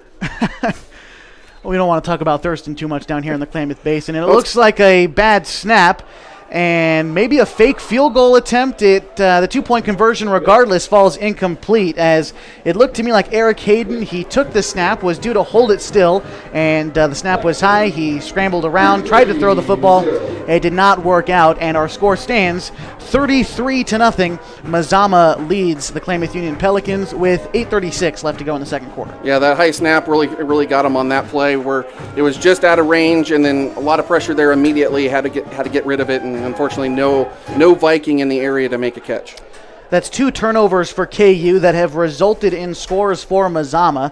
They turned the ball over back in the first quarter with 4:01 left to go. Mazama converted in 3 plays on the other side of the ball. This time, they didn't even have to trot the offense back out. There was a scoop and score for Caden Bolanos. That's how we get our score of 33-0. Again, 8:36 left to go in the second. Mazama going to be kicking this one off as we continue the 42nd Canal Bowl. Mazama again in complete control of this ball game thus far. Yeah, Colby Anderson set to kick off this ball here today. Colby Anderson, they kick it from the 40. The kick is up, more of a line drive. That one will find its way into the end zone for a touchback. KU takes it out to the 20. Yeah, rear low kick going for a touchback here for the Vikings. Kicking has been one of the Achilles heels here for the Vikings in years past. Up until last week, Coach Lease went about 4 years without kicking a field goal in a game. It was his daughter was actually kicking at the time, Maddie Lease, and she was kicking here on this field. Was the last in-game field goal attempt he had. It's not something that they do well. It's not something they do often, but Anderson has looked really good this year as the place kicker for this team. Absolutely, and clearly, I mean, we've mentioned it multiple times, the game winner last week. But now focused on the Pelicans, who take over 1st and 10 from their own 20-yard line. Silas in the backfield by himself. Never mind, he's got Getman back there standing directly behind him. 2 wide receivers set out to either side of Dutra. He's going to hand it off to Getman, who tries to find himself a hole, but he is swallowed up. No gain on the play. Maybe 1 yard. Either way, going to be second down. Yeah, that was a tackle by the entire D-line right there. They came together and swallowed him up. And those guys up front for Mazama, they are looking as strong as ever against this KU offensive line, who they're running plays where they have to go up and block. They've looked okay. Their pass protection has been a suspect so far in the first half, probably something that Coach Tom Smith will address at halftime. We know they can do it. They can protect Silas. They've done it in the past, just a matter of doing so again, giving him a little bit of time to throw. And like you said, he's felt pressure on just about every play this game. He's got 3 wide receivers set out to his left, 1 to his right. Getman is also off to his left. Silas is going to take it. He's going to roll off to his left side, coming up the near sideline. He's going to throw it. The pass is completed. No, it's incomplete. They say he stepped out of bounds. The intended receiver was Jonas Lemire. Yeah, they waved that one off just as he got the ball. Must, as you said, just a foot outside bounds. That'll bring up 3rd and long for KU. They are 0 for 3 on 3rd down conversions tonight. 7:39 to go in this second quarter. 33-0. Mazama is in the lead. Appreciate you being with us tonight on 104.3 and 960 Sports, live HD video on mybasin.com. Partnering up with Klamath Sports Network tonight. Appreciate you, Brian, for being out here. Thanks for inviting me out. I'm happy to be here. 3rd and long for KU. Silas takes the snap. He had 3 wide receivers set out to his right side. He is wrapped up in the backfield and brought down for a sack. A loss of, call it 3 yards on the play. That'll bring up 4th down and 12. No surprise, Cade Wynn is involved in that tackle for that sack right there. He has had a heck of a night here for the Vikings. He is all over that field. Wherever the ball is, you're going to find number 55. 14th sack of the year for this Mazama defense. And they have sacked teams for a combined 48 yards on the year so far. 4th and very long for KU. This will bring out the punting unit. Back to do it for the Pels is Ivan Alvarez. More of a straight up kick. That one did not get very far. He punted it from about the 10, and it's rolling to the 16-yard line. That's where Mazama will take it. Unfortunately, he had a bad drop on that one, and it went straight up in the air and had a backwards roll and bounced. Took a very good Vikings bounce, putting them within the red zone. That was about a 5-yard punt for KU. Mazama takes over from I believe they're marking it at the 17-yard line. Mazama has scored on every offensive possession, except for one, which they made up with a defensive score later on in the game. So looking to convert here from the 17-yard line. Tristan Lee going under center. He's got Heaton back there with him, and 1 wide receiver set out to the left side of Lee. Everyone else packed the line of scrimmage. Sending a man in motion, you see the option. This one handed off to Heaton. He gets up past the 10, brought down at the 3-yard line. That'll be a 1st down for Mazama, bringing up 1st and goal. Heaton just keeps trucking along. You give him the rock, and he's taking it for another 1st down. 5th 1st down of the night for Mazama compared to 3 for Klamath Union. And it'll be 1st and goal. They're marking it at the 6-yard line. I thought he might have gotten a little bit farther than that, but it did look like he was inside the 5. Either way, they're taking it from the 6-yard line. Same formation for Mazama. They hand it off to Heaton again. He trudges up the middle. KU packed the box, though. He gained 5 yards on the play, just short of the end zone. He's brought down at the 2-yard line. Yeah, same formation, but they flipped it. They went to the left side instead of the direction as well. 6:13 and counting to go in the second quarter, and Mazama leads 33-0. It's 2nd and goal for the Vikes. And they come out in the same formation once more. We'll see which way they decide to go about it. Tristan Lee is going to hand this one up to Heaton. He gets wrapped up, but he shrugs off one defender, and he is in for another Mazama touchdown. Heaton is just looking like a beast tonight, getting that rock. He's putting it in. He just trucked along, kept those feet moving, and drug a couple of defenders along with him into the end zone. That is his second touchdown this evening. Scored earlier in the first quarter on a 3-yard score. This one a 2-yard score for Heaton, making the score 39-0 Mazama with 5:51 to go in the second as they look to kick the extra point. Colby Anderson to do it. We'll see if they actually decide to go with the extra point this time. And they will. The kick is up, and it is good. Hayden was able to get a good snap on that one, get the ball down just in time, and put it through. 40-0, 5:51 remaining. 6 scores for Mazama so far. Again, this last one coming on a Heaton 2-yard rush. The extra point was good.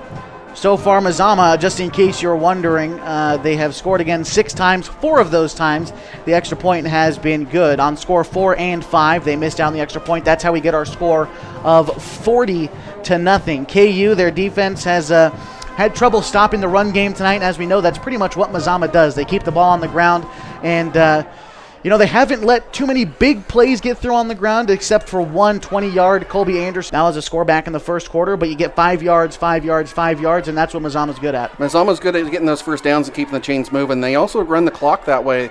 They take control of the game and run the clock, moving everything forward, and that's their style. That's their MO. That's what they want to do. Absolutely. KU set to take over possession after this kickoff. The Vikes lead 40-0, 5:51 left to go in the second quarter.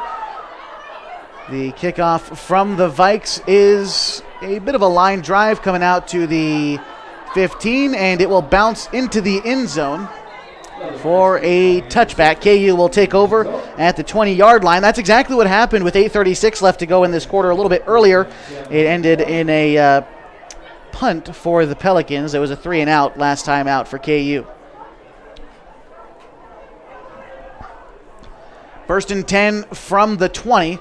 I'd really like to see, and they've tried it multiple times, I'd really like to see Silas try to air something out down either sideline just to see what he can try to do, move the marker some way, because, again, KU has gone 3-and-out 3 times so far tonight, and just looking to move the chains. And if you can't do it on the ground, Getman has had trouble getting started. Just try to heave something downfield. Silas has got a good arm. He's able to do it, and this time he's got no one in the backfield with him. 3 wide receivers set out to the near side, 2 to the far side. Silas Dutra, he races to his right. The pass intended for Jameis Dutra falls incomplete. It'll be 2nd and 10 for KU. Yeah, it looked like it was just off his pads. He didn't get his hands in front of it at the time. It popped up, and it almost was picked off there by the Vikings because it popped that ball back up and towards a couple of defenders. 2nd and 10 for KU, and again, that was really only a short check down pass. It was probably going to go for a gain of about 4 or 5 yards, if that, if it was received. We'll see what they decide to do here. Is 3 wide receivers set out to the near side for KU. They've got Lincoln Peterson in the backfield for the Pels, and 1 wide receiver set out to the near side, and a false start for the Pelicans. That penalty will be charged, I believe, to Donovan De Los Reyes, a senior standing 5'11", 295 pounds, one of the big kids up front for KU. He jumped on the own hard count for the Pels, and that brings him back 5 yards. 2nd and 15. The yard to gain is the 30. They take this next one from the 15.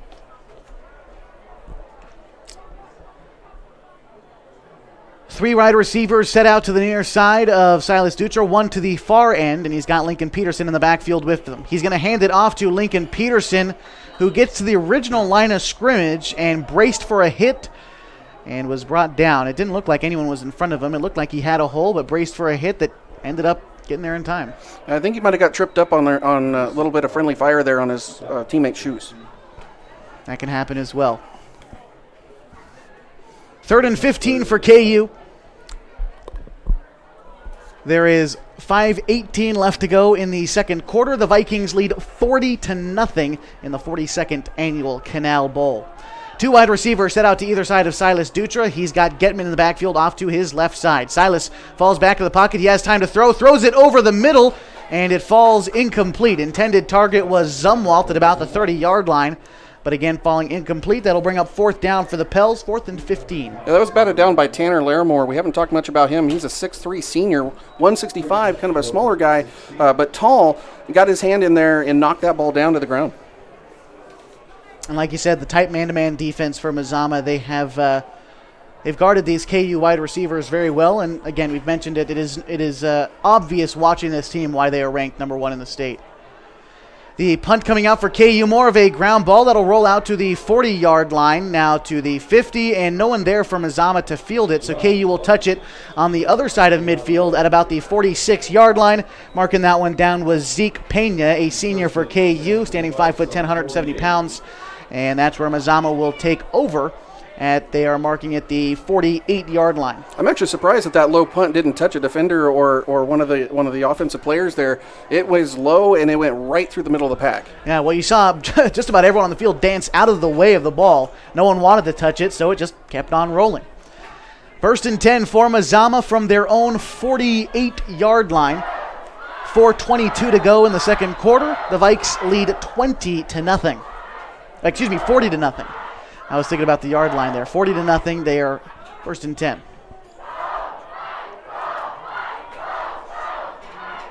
And some student section cheering coming out. They have obviously quite a bit to be pumped up about.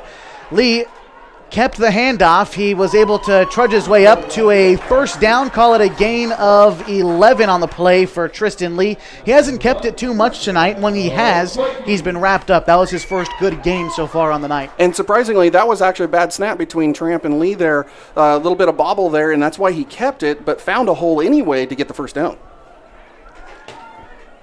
For Mazama tonight, 6 first downs on the evening, as opposed to 3 from Klamath Union.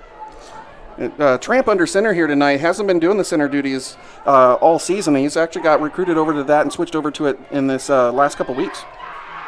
It was a handoff up the middle for Mazama, a gain of about 10 yards on the play. In on the carry was big number 44 for the Vikings. That would be Daniel Yancey, a junior. Yeah, as the game goes on, you might start to see more from Yancey and some of these other backs as well as they rotate some of them out and keep these players fresh. They're going to call that one a gain of 9. It'll be 2nd and about 1.5 feet to go for Mazama as they now drive downfield at the 32-yard line. The yard to gain is the 31.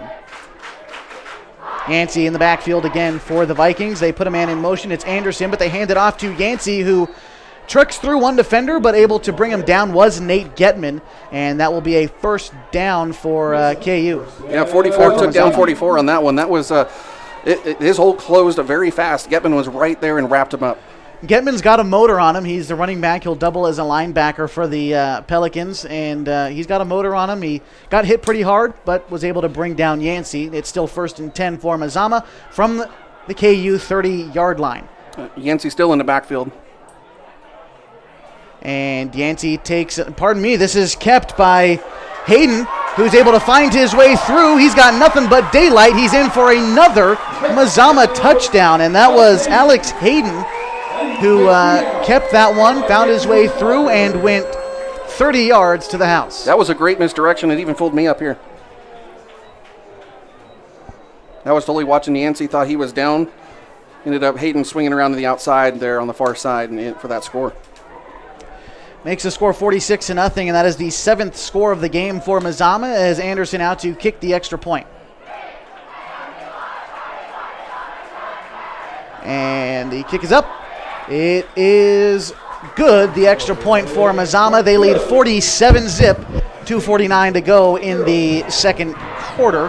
Coming up at halftime, we'll break down the stats as we have them right now. We will take a look at at why Mazama is number 1 in the state and what that means for the BCS-style rankings for 4A. We'll talk about all that coming up at halftime, but now KU, they are trying to take over after Mazama has scored 6 times on them just in this first half. Yeah, going back to that ranking system, like you said, we'll talk more about that at halftime, developing more into that. But rounding out that top 4, you've got Marist and you got Marshfield. They're playing tomorrow in Coos Bay. That's likely to be in that championship game. We'll further explain that. But one of those two teams is likely to play for a championship in the 4A. Absolutely. So we'll keep tabs on that game tomorrow. Again, they're not playing tonight, so obviously no score updates coming for you. But we will discuss that at halftime as Mazama is going to kick things off to KU. 2:49 to go in the second quarter. Mazama leads 47-0 over the Klamath Union Pelicans. Glad you're with us tonight on 104.3 FM, 960 AM on air. Also live HD video on mybasin.com. It's the Les Schwab Tires Game of the Week. Kickoff is up for Mazama. That is fielded at about the 5. A nice catch coming out by Pablo Macias. He brings it up to about the 17-yard line. He is hit hard. He is hit very hard, and the ball may have come loose, but he may have been down before the ball came out. And pardon me, that wasn't Pablo Macias. That was Jameis Dutra. He looks like his bell was rung a little bit getting up, but he is able to get up, which is a good sign regardless. So, no, that was recovered by the Vikings. Really? Another fumble. It looks like our officials are discussing it still. I would assume after that call was made, you're correct, and I saw that as well. I think he was down. The ball may have come out after he was down. We'll have to see what they say, but the white hat already did signal it was first down Vikings. And he's the decision maker out there.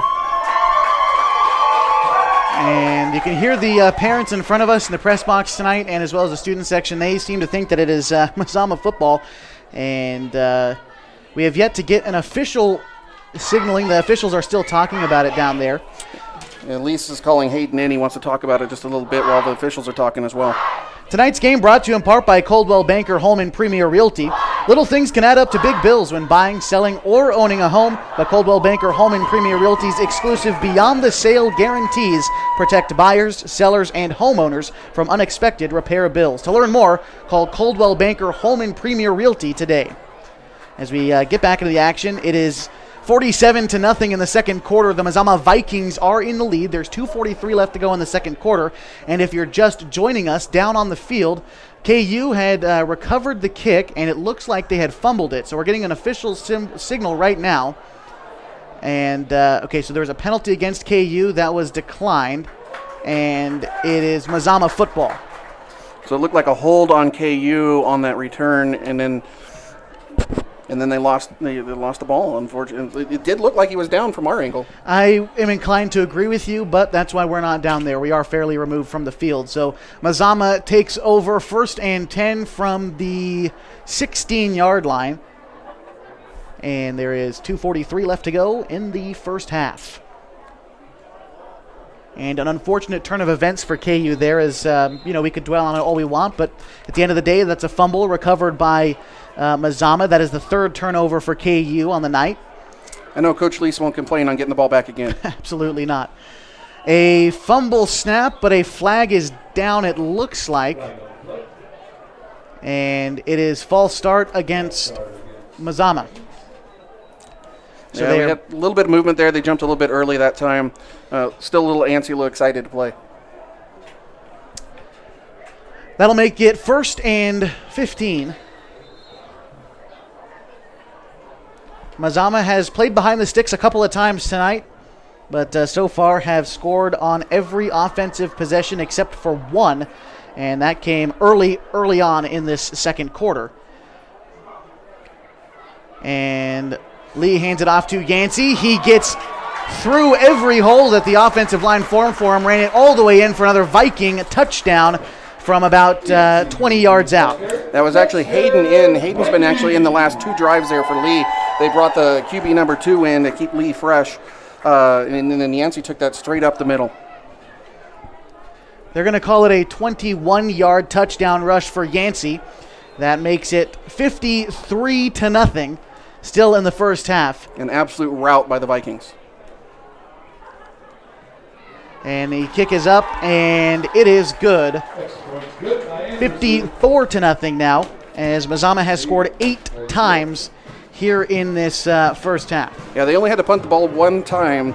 Every other time they have scored. And even off that punt, it was a scoop and score. They scored off of that turnover as well. They are just owning this entire first half, being Absolutely. up by 54. Absolutely. And like we had said in the pregame show, they I think it's fair to say, came in as clear favorites coming into this game. But I don't think anyone expected a 54-0 first half. And I mean, I think if you even asked Coach Lease before the game if he thought 54-0, I mean, it is what it is now. Mazama looks very, very good. And that's not to take away from KU, although the fumbles, you do want to, maybe limit that. But I think really it's been the Mazama man defense on the pass. It's been the Mazama guys up front who are pressuring Silas Dutra. It's not through lack of effort from KU at all. It is not. KU is still out there. They got a lot of heart. They want to play. They certainly want to put some points on the board. They don't want to, it's going to be really hard for them to come back in the second half from a 54-point deficit, still with 2 minutes to go here. But, they're still playing with a lot of heart. Their goal at this point is going to be putting points on the board. Absolutely. The kickoff from Mazama comes out. It is fielded at about the 1 yard line, picked up by Ivan Alvarez. He gets around one defender and is brought down before reaching the 10. I believe they're going to mark it down at about the 7 yard line. Unfortunately, Alvarez lost all his momentum there because the ball slipped through his fingers as he reached to grab it. And before he knew it and when he got it and he looked up, Vikings were there. Absolutely. That's a good special teams uniform from Mazama there. And like we said, it did end up to the point where Ivan Alvarez had a little bit of trouble fielding the football as it bounced, and how footballs bounce, can never really quite tell which way it's going to go. But Vikings able to get where they needed to go and marked KU down. They're going to say officially at the 9 yard line. It'll be 1st and 10, KU deep in their own territory. And this one handed off, it looks like, to Nate Getman, who gets swallowed up. Maybe a loss of 1 on the play for Getman. And the Mazama men up front, like you said, Yancey has been doing a nice job of getting in there, and Cade Wynn as well. Like you said, we've seen him practically on every play made so far this evening. Yeah, I'm certainly looking across those numbers there. There's actually a few of those guys, the big playmakers, are actually out now. The second squad is now in for the Vikings. Looking ahead to what next week could be for these players, Coach Lease is going to rest many of his starters the remainder of this game. The snap taken from Dutra. It is a keeper. He's able to run up the field. He gets the first down and then some. He's up past the 25, the 30 now, the near sideline. He gets to about the 35-yard line before being taken out of bounds. About a 20-yard rush for Silas Dutra, and he is known to do that from time to time, break off a big play for the Pelicans. He's got good vision downfield when he's running the ball, but they've got him in at quarterback because he's got just as good as an arm on him. So good play there by Silas Dutra. That brings up a 1st and 10 for the Pels, their 4th first down of the evening. They take this one from the 33-yard line. It looked like he had gone a little bit farther, but they're bringing it back again now at the 33-yard line. Still in their own territory are the Pelicans. 3 wide receivers set out to the near side and 1 to the far side for Silas Dutra. He's got Getman in the backfield. Play action pass over the middle falls incomplete. Intended target for the Pelicans was Jameis Dutra.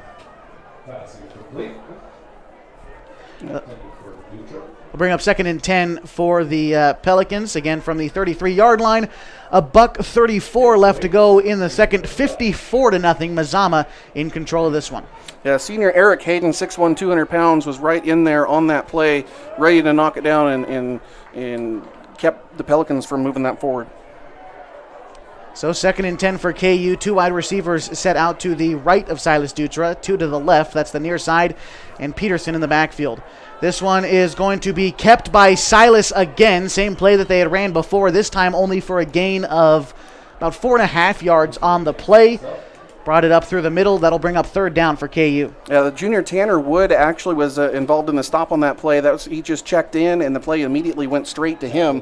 I'm not sure if that was a design look or not, seeing that there was a fresh man out there that hadn't been. But Tanner Wood was the one. It went straight to him, and he wrapped that up. And 1:02 left to go. It looks like there was a timeout called by Mazama. So we're going to stick with you through this one. And so far, the Vikings, they have run the ball very, very well. And their defense, I would argue, has looked just as good as their offense. They lead 54-0 with $1:02 left to go in this half. This team is strong because of their defense. Their defense is what is keeping them going. You know, the offense is power. They got a lot of hits, a lot of people they can hit you with and strike fast.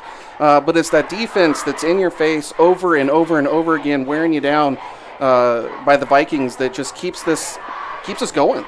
You know, and that is what's been keeping the offense upbeat this whole time. Is the defense is stop after stop after stop, and there's a lot of morale on the Viking sideline when you look over there and you see a complete stop through the whole first half, and that's the way it's been all season. Nobody's been able to score any points on these guys except for last week.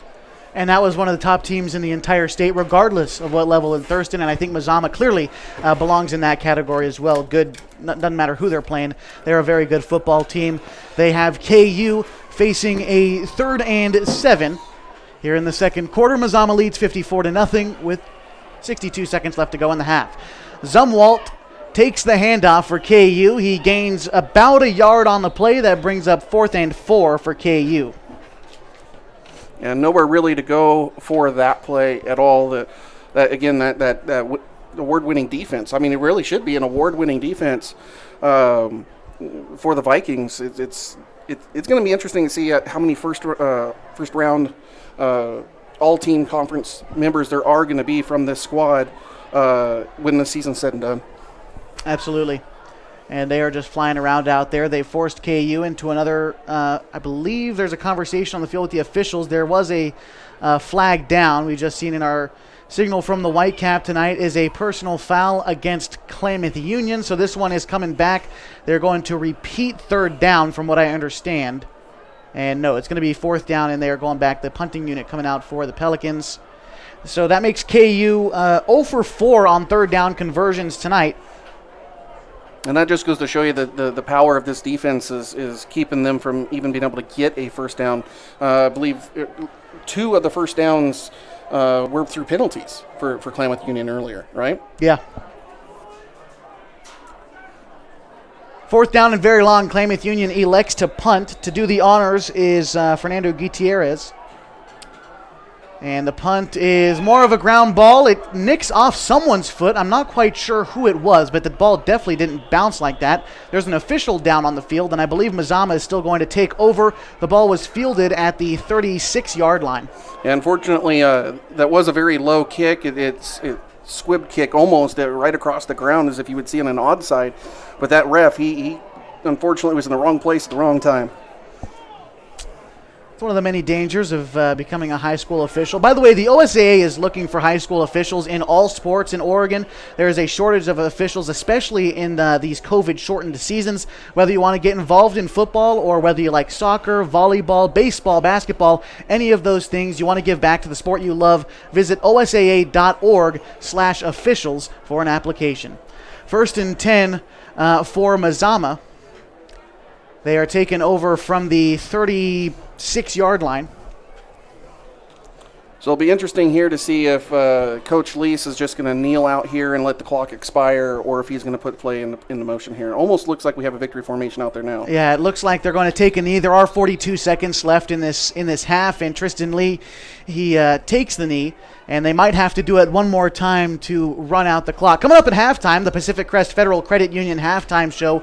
We're going to dissect the first half stats, a half that was dominated by the Vikings. We'll take a look at that. We will also take a look at the top 10 rankings in the sort of BCS style 4A championship, what they're doing there. We'll talk about that and give you the best picture we can. And, of course, third quarter and second half action are coming your way here in just a little while. We will step aside the end of the first half.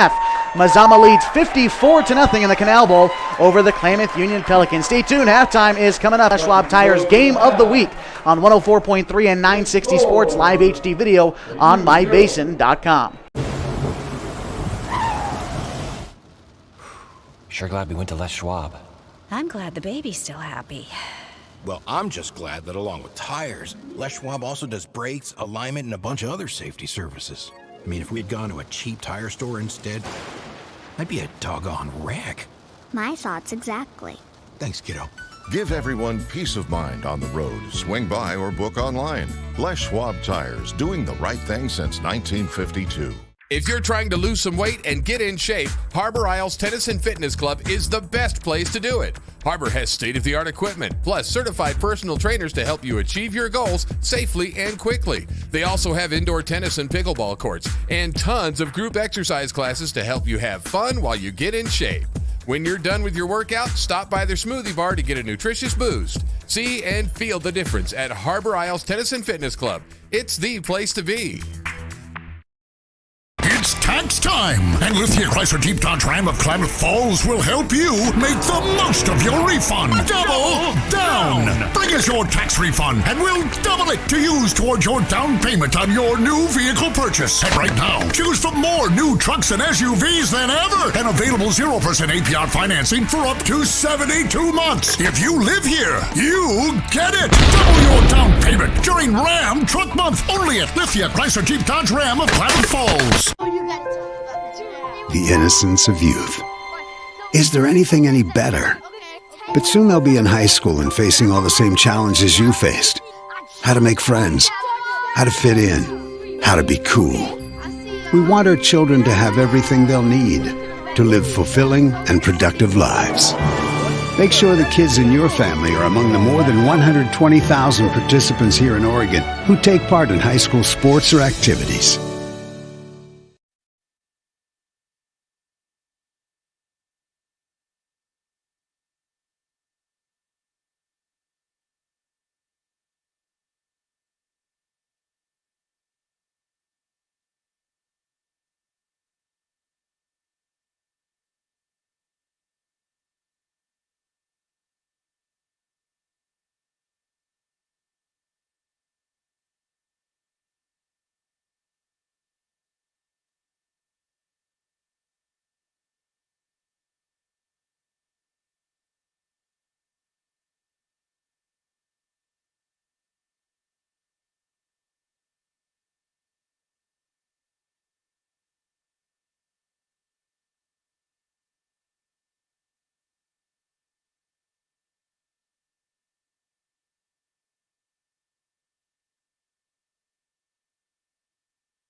Your opponent's 21, and the only ones that have scored against Mazama was Thurston.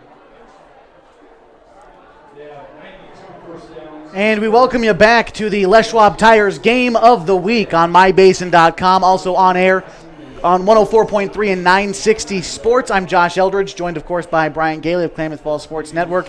And we are at halftime tonight in the Canal Bowl. As you can see on your screen if you're watching MyBasin.com or if you're listening to us, Mazama has been in complete control this game. They lead at half 54-0. They scored a total of 8 touchdowns in that first half. A 56-yard Broster House connection with Tristan Lee.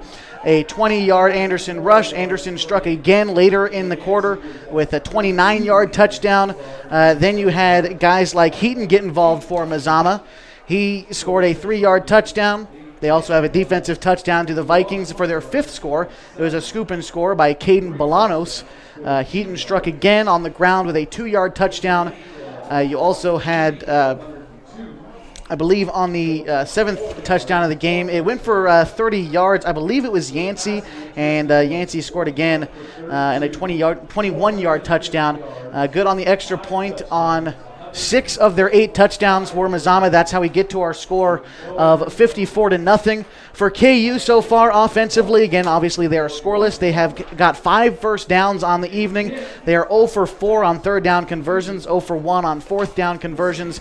Meantime, Mazama has got 7 first downs. They are 1 for 3 on third down conversions, 1 for 1 on fourth down conversions tonight. Are Mazama. They lead 54-0 at the half. And really, it's been the guys on the ground for Mazama, Brian, and they haven't had to air it out too much. No, they haven't. When taking a look here at the individual stats here tonight, Tristan has only had 6 attempts all night. 2 were completion for 73 yards. That's a 33% completion rate with 1 touchdown out of the air. And that went to, take a look, that went to Cole Brosterhouse, who's got 1 reception, that 1 TD reception at 56 yards. So they don't throw it too often, and they don't need to.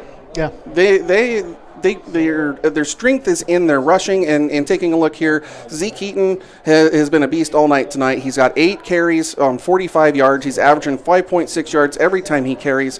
When you're averaging over 5 yards every carry, you're going to move the sticks. That's just all there is to it. And then you got Colby, who's also had two attempts at 47 yards. He's getting 23 yards average there. He's got 2 scores. Heaton's got 2 scores. Hayden's got a score. And Yancey's got a score to round out the rushing stats.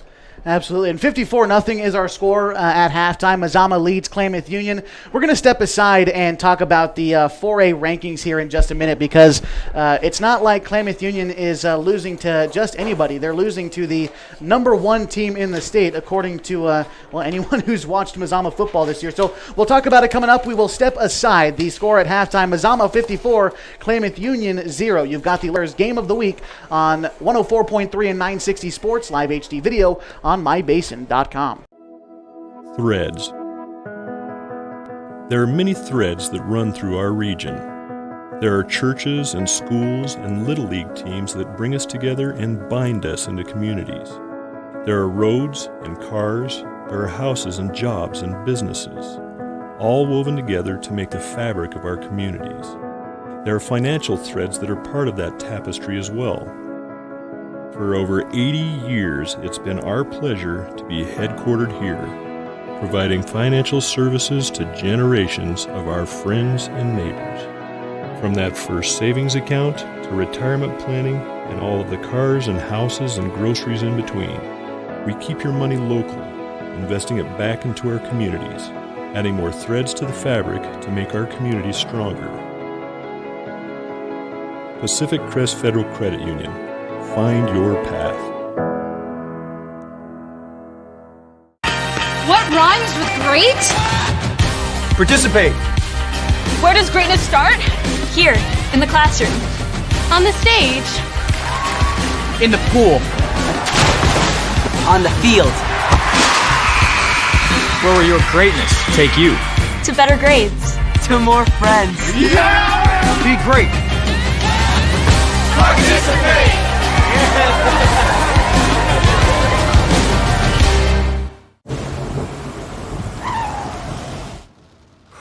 Sure glad we went to Les Schwab. I'm glad the baby's still happy.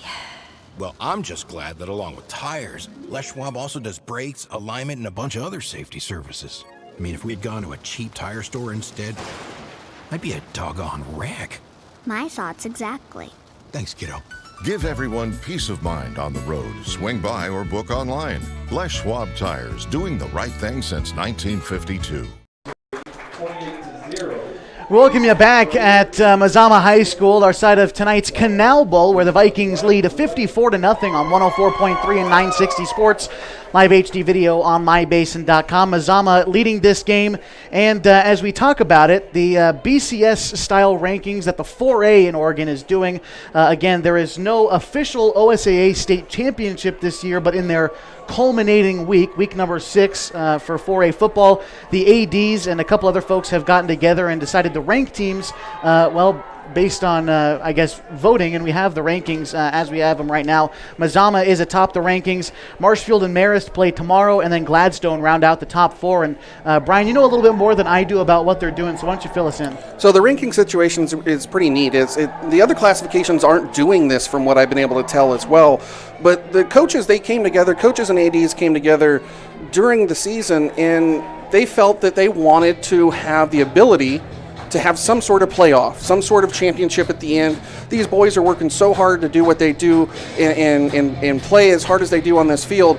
They wanted to make sure that they had the opportunity to earn something, right? They wanted to make sure that they had the opportunity to earn something. And so 12 different, a 12-member committee, I should say, of athletic directors and 4A coaches came together. There's 2 in each of the 6 conferences.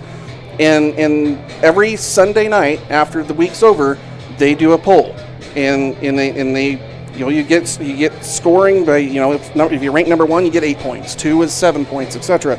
And Mazama this week was unanimous, got all first place votes by all 12 of those committee members, and that's fantastic, absolutely fantastic.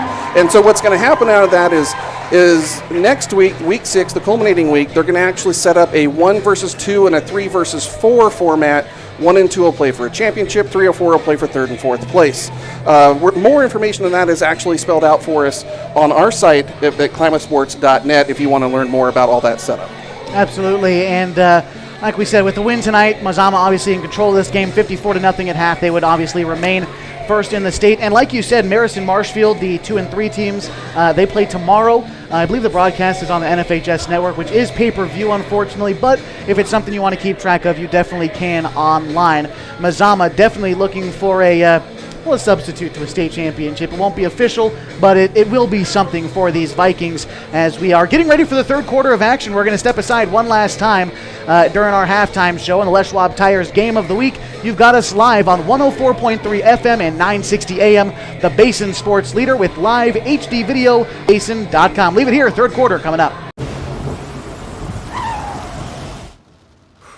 Sure glad we went to Les Schwab. I'm glad the baby's still happy. Well, I'm just glad that along with tires, Les Schwab also does brakes, alignment, and a bunch of other safety services.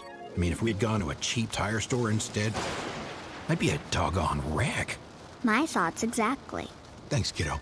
Give everyone peace of mind on the road. Swing by or book online. Les Schwab Tires, doing the right thing since 1952.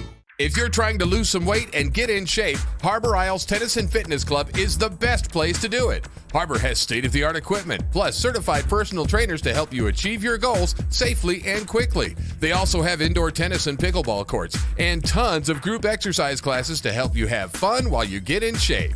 When you're done with your workout, stop by their smoothie bar to get a nutritious boost. See and feel the difference at Harbor Isles Tennis and Fitness Club. It's the place to be.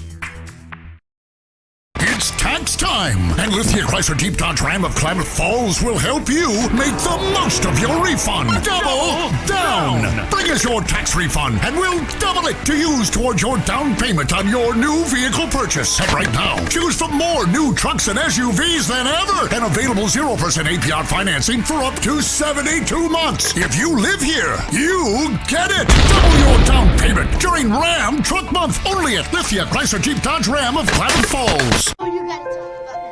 The innocence of youth. Is there anything any better? But soon they'll be in high school and facing all the same challenges you faced. How to make friends, how to fit in, how to be cool.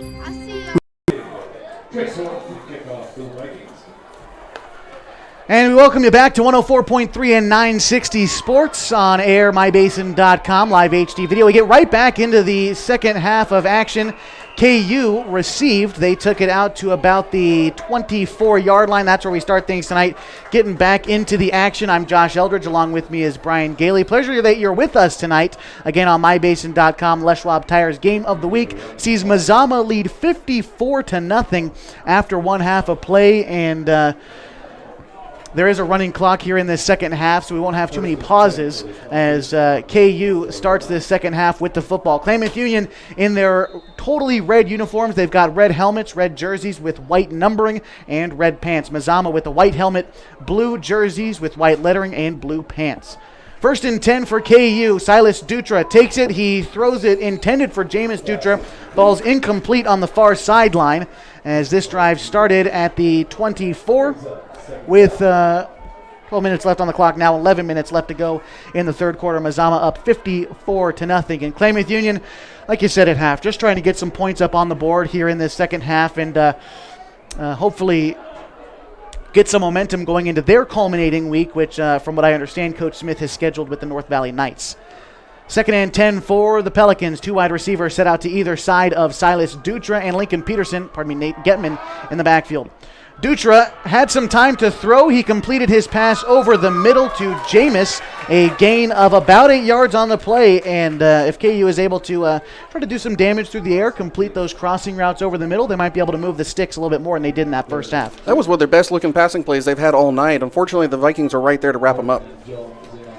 Was a gain of about 8 on the play. It'll be 3rd and call it 2 to gain for the Pelicans as they drive from right to left across your screen.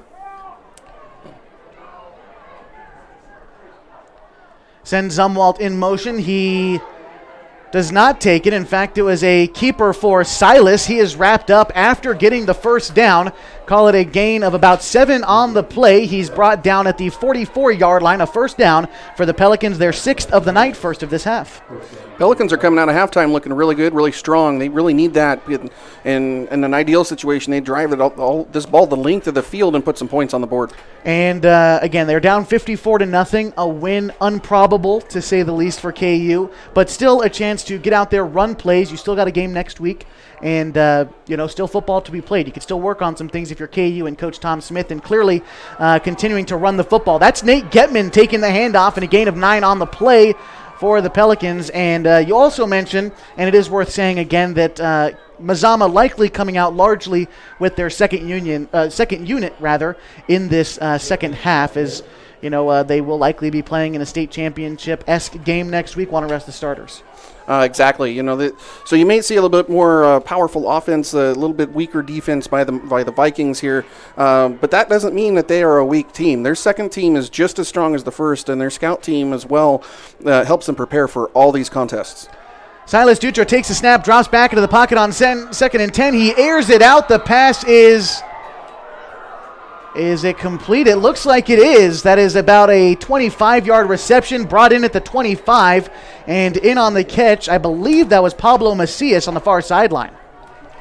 Yeah, that looked really good. Nice aired out to the sideline there for the Pelicans, doing exactly what they need to do is come out here and drive this field. Absolutely, and a good about 20-yard reception to Pablo Macias. That's his first catch of the night on the far sideline. Looks like there are 2 wide receivers set out to the far side tonight for Silas and Getman in the backfield. This one is handed off to Getman. He gets through the line. He's up now past midfield. He's up past the 10-5, and he is in for a Klamath Union touchdown, their first on the evening. That was awesome on the Pelicans to come out here. They drove down, about 6 plays? They drove the field, backing up Mazama each and every time to put it into the end zone. They needed that for both their sideline and for their so that they didn't get out of this game. That's a win in their book to put points on this board. Absolutely. Marked that one about 20 yards in for Nate Getman. I believe that's his first rushing touchdown on the year, and Getman has done damage in most every other game of the season besides week 1 where he was sitting, but since then has had a fair bit of action and obviously scoring here. Klamath Union is going to go for the 2-point conversion, and makes sense when you're down by as much as they are. They send a man in motion. It looks like that's Zumwalt on the keeper. He's coming up the near sideline and gets in for the 2-point conversion for Klamath Union. They trail 54-8 with 6:57 left to go in the third quarter. We are going to step aside, and we'll be right back with you on the Les Schwab Tires Game of the Week on 104.3 and 960 Sports, live HD video, basin.com. Sure glad we went to Les Schwab. I'm glad the baby's still happy. Well, I'm just glad that along with tires, Les Schwab also does brakes, alignment, and a bunch of other safety services. I mean, if we'd gone to a cheap tire store instead, I'd be a doggone wreck. My thoughts exactly. Thanks, kiddo. Give everyone peace of mind on the road. Swing by or book online. Les Schwab Tires, doing the right thing since 1952. Welcome back to the Les Schwab Tires Game of the Week on 104.3 and 960 Sports, live HD video on mybasin.com. Glad you're with us tonight. We are in the third quarter, 6:56 left to go. Mazama leads 54-8. Klamath Union just scoring their first touchdown of the night, going 6 plays and about about 80 yards it seemed. They went quite a ways after a couple of runs from Silas and ending it with a 20-yard Nate Getman run. That's how we get our score of 54-8 tonight in the third quarter of our 42nd annual Canal Bowl. That was really good play on the Pelicans. They needed to really come out here and get a good solid drive to help them move forward in this game. And as the kickoff commences, there are whistles blown down on the field. I don't see a flag necessarily, but I'm sure there is one somewhere. As we figured out, want to remind you that this game is brought to you in part by Harbor Isles Tennis and Fitness Club. If you'd like to exercise in a professional, clean, and friendly environment, head to Harbor Isles Tennis and Fitness Club. With state-of-the-art equipment, 4 indoor tennis courts, 3 pickleball courts, certified personal trainers, and tons of group exercise classes, Harbor is the place to be. It doesn't look like there was a penalty. Not quite sure what the stoppage of play was for. Klamath Union still kicking it off from the 40. Totally unsure what the stoppage of play was for. Brian, did you see anything? I did not. I did not see a flag, but whistles sounded like they were even after the kick and not before the kick. It's weird. Well, the kickoff goes again, and it is fielded at about the 30-yard line. It's picked up by Nicky Kirk, and he brings it up about 11 yards, brought down at the 44-yard line, and that's where Mazama will start this drive. They started with 6.5 to go. They lead 54-8 over the Klamath Union Pelicans in the Canal Bowl. The final game of the regular season for both teams. It's also senior night here. We will talk about the seniors in the post-game show. We'll give them their due, but right now there is football to be played. 1st and 10 for Mazama. They take it from the 42-yard line on their side of midfield. Again, the second unit out for the Vikings. We'll likely see some new faces, and we'll tell you who they are in just a bit. A ball is loose. It looked like a fumble snap. A couple of people fall on it. I think KU came away with it as Zeke Pena is the one to come out of the crowd at the 40-yard line with the football. That's a turnover for Mazama. Yeah, it was a bad snap there, and unfortunately just a little bit of butterfingers there by the backup quarterbacks on that exchange, and the Pelicans were able to capitalize. So KU takes over at the 40 with about 5.5 to go.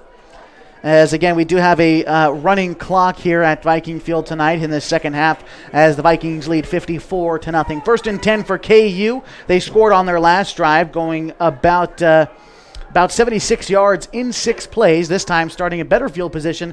They start at the Mazama 40-yard line as they drive from right to left. Silas Dutra takes the snap. He's got time to throw. Is airing it out downfield. The intended target, Zumwalt, but he throws it over Zumwalt's head. That'll bring up 2nd down. Silas putting a little bit too much mustard on that one.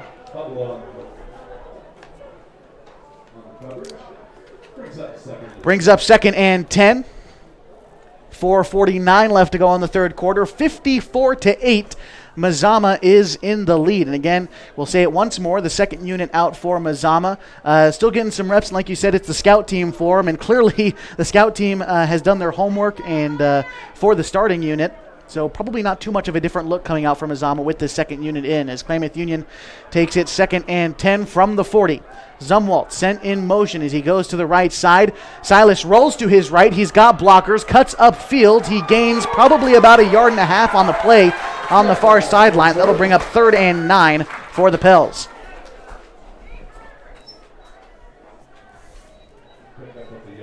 Brings up 3rd.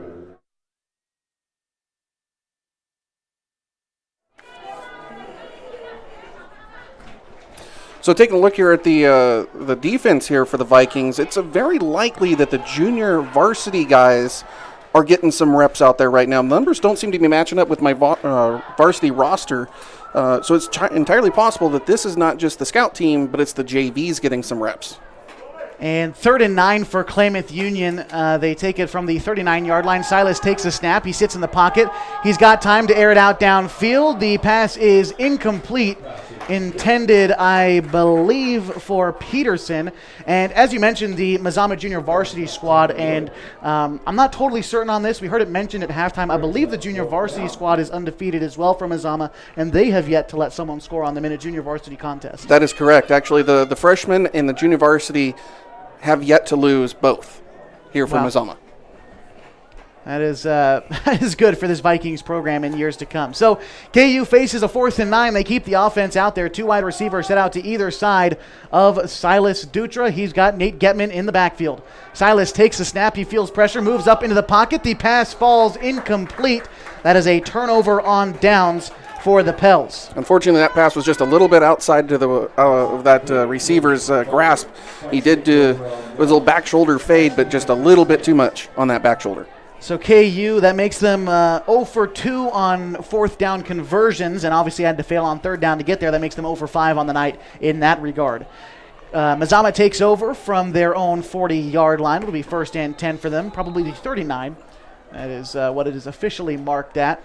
And now we get to see that offense come out for Mazama, the squad that, again, has yet to lose a junior varsity contest. Getting some varsity reps, which bodes well for the program. 2:05 left to go in the 3rd quarter. Mazama leads 54-8. Take this one 1st and 10. This is held coming up the near side and brought down after a gain of 5. That I believe was Brendan Monteith, a sophomore coming in for Mazama. He gained 6 yards on the play. Second down for the Vikes. 5 yards to gain for the 1st down, it looks like. $1:30 left to go in this 3rd quarter. The Vikings lead 54-8.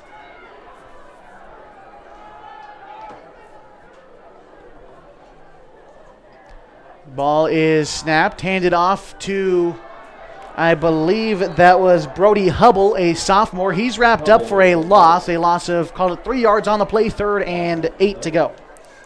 Yeah, what you're seeing out there is a wishbone formation. It's a split back formation behind the quarterback. It's very popular with the JV squad here with Mazama.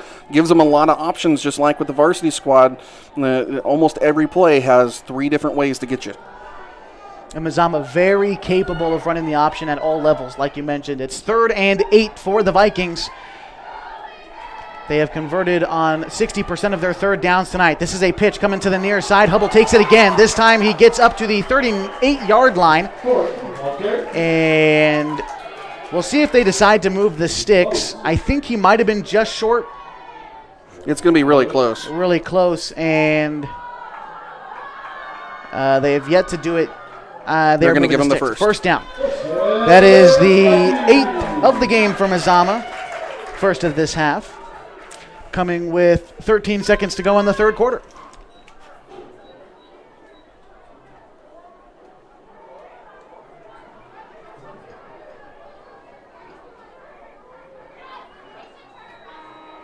And that will bring us to the end of the 3rd quarter of action. 54-0. Mazama is in the lead as we head to the final 12 minutes of this one. You've got the Les Schwab Tires Game of the Week on 104.3 and 960 live HD video on mybasin.com. Leave it here. Threads. There are many threads that run through our region. There are churches and schools and Little League teams that bring us together and bind us into communities. There are roads and cars, there are houses and jobs and businesses, all woven together to make the fabric of our communities. There are financial threads that are part of that tapestry as well. For over 80 years, it's been our pleasure to be headquartered here, providing financial services to generations of our friends and neighbors. From that first savings account to retirement planning and all of the cars and houses and groceries in between, we keep your money local, investing it back into our communities, adding more threads to the fabric to make our communities stronger. Pacific Crest Federal Credit Union. Find your path.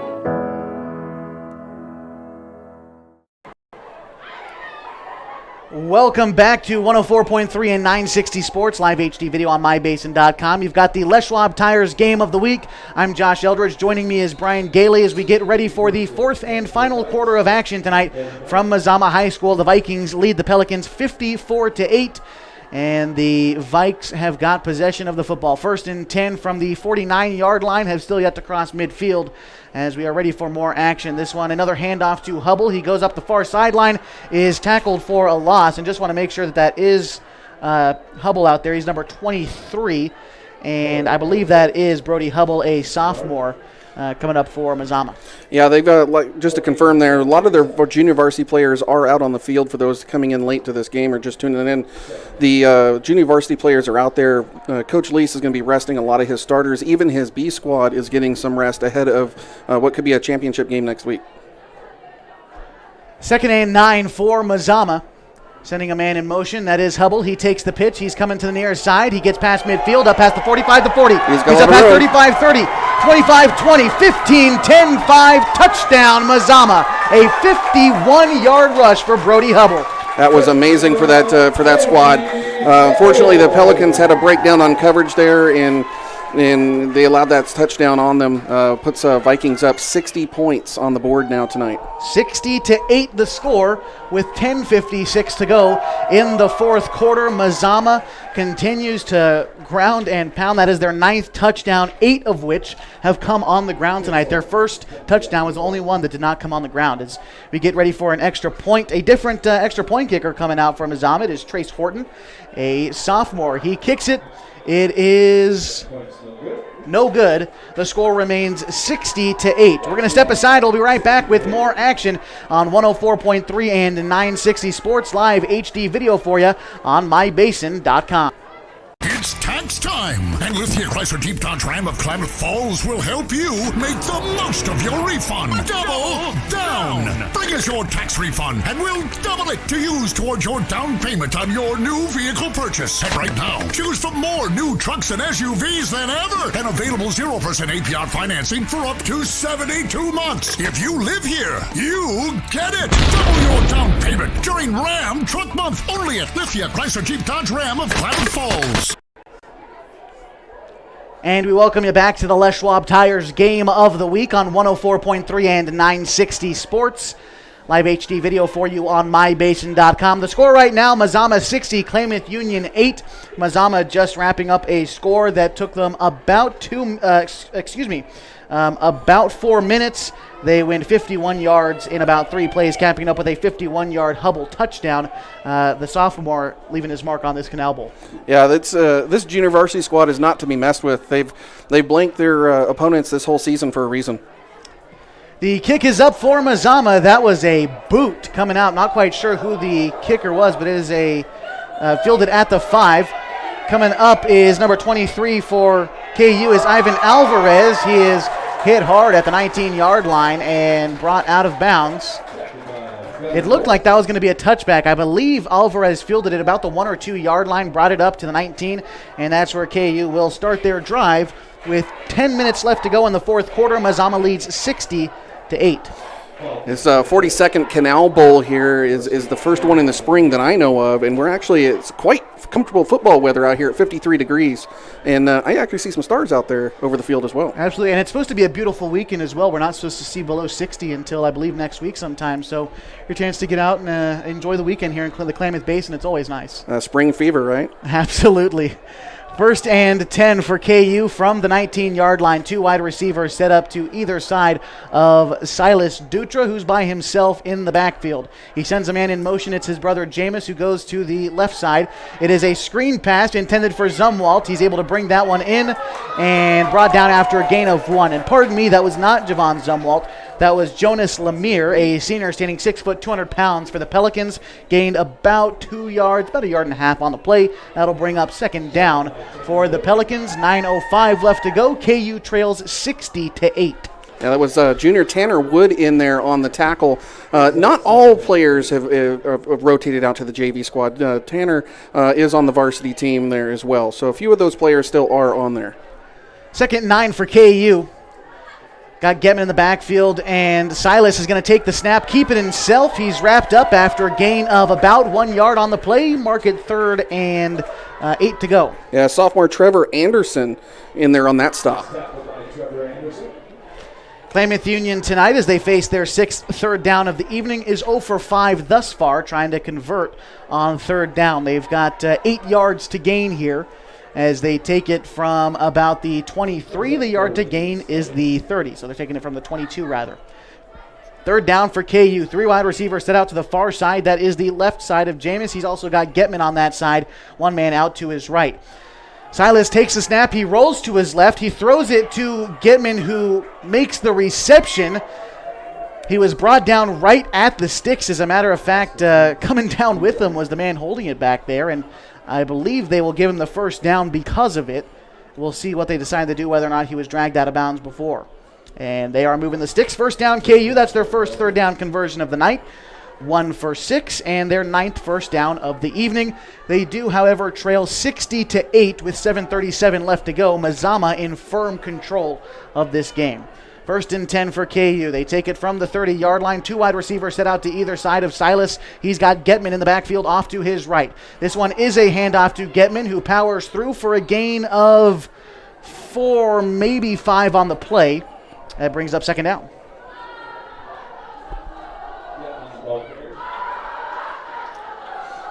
Still a few players checking in for Mazama that it does not match up on either roster. 64 just came in to go to the line. I don't have a 64 on either of my sheets here. I'm not sure what player that is. Well, checking out so 64 could come in was a junior Allen Sweet for Mazama. It'll be second and call it 6 to go.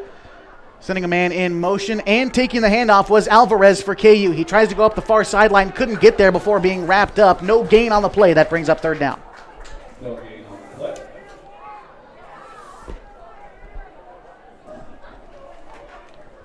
6.5 to go in the fourth. 60-8 the score. Mazama leads. Coming up in the post-game show, we'll obviously break down the stats as we have them right now. We will take a look around the state of Oregon, talk a little bit more about those BCS rankings that we touched on halftime. We will also be able to give you scores from around the Klamath Basin, not just in high school sports, some Oregon Tech scores, as well as some Division I baseball we might want to touch on as well. All of that coming up in the post-game show after this one. But Klamath Union faces 3rd and 5. This one is a keeper for Silas. He gets up past the first down marker and maybe a gain of 8 on the play. Good for a first down. He's brought down at the 45-yard line. Yeah, that'll move the change there. Their quarterback keeper, last-minute decision to hold on to that ball. He had a nice large hole right up the middle to get that first down. And Silas, great at rushing the football. He does those keepers well. He's got quick feet, being able to move on those field. And here at Mazama, moving on this field is no easy task. So being able to get the first down there is good for Silas. They take it 1st and 10 from the 36-yard line. That ball intended over the middle for Caden Coulter falls incomplete. 2nd and 10. And apologies from the, I believe that is the 44-yard line, not the 36, as I had previously mentioned. So KU moving the ball upfield nicely. Unfortunately, that pass was a little bit low, just right off the shoestrings. It would have been very difficult for Coulter to catch that ball, given the location it was at. There was a lot of pressure on the quarterback's Dutra on that pass as well. So 2nd and 10 for KU. Silas drops back into the pocket, tries to throw it over the middle. It's picked off by Mazama, bringing it back the other way, up past the 30, brought down before reaching the 35-yard line, and picking that one off for Mazama. I believe that was Gunnar Dulce. Can't quite be 100% sure. Were you able to see who that was, Brian? I think that was Trevor Anderson. I think that was number 34 that got that pick and took that back over inside the 30. Anderson is a sophomore coming up for Mazama, making the play there. Another turnover. That's the 4th turnover of the night for KU. And Mazama takes over with 4:20 left to go in the 4th quarter. 60-8. The Vikings are in the lead. Continuing to have a running clock here tonight, though. We do have a whistle. Oh, no, it is going. It looked like it was stopped for a minute. 1st and 10 for Mazama. This one is going to be handed off. Taking it up the far side was Tanner Wood. He breaks 1 tackle up the far sideline. He gains about 11 on the play. That should be good for a Mazama first down, and it is their 9th of the night. And as a matter of fact, their 10th on the night. That evens up the first downs between the teams. Both teams have got 10 apiece on the evening. Yeah, that first down puts them within the 20. And it'll be in the red zone, first down. The line to gain is actually about looks like about the 6. So they can actually get another first down without having to go in the end zone. This one is a handoff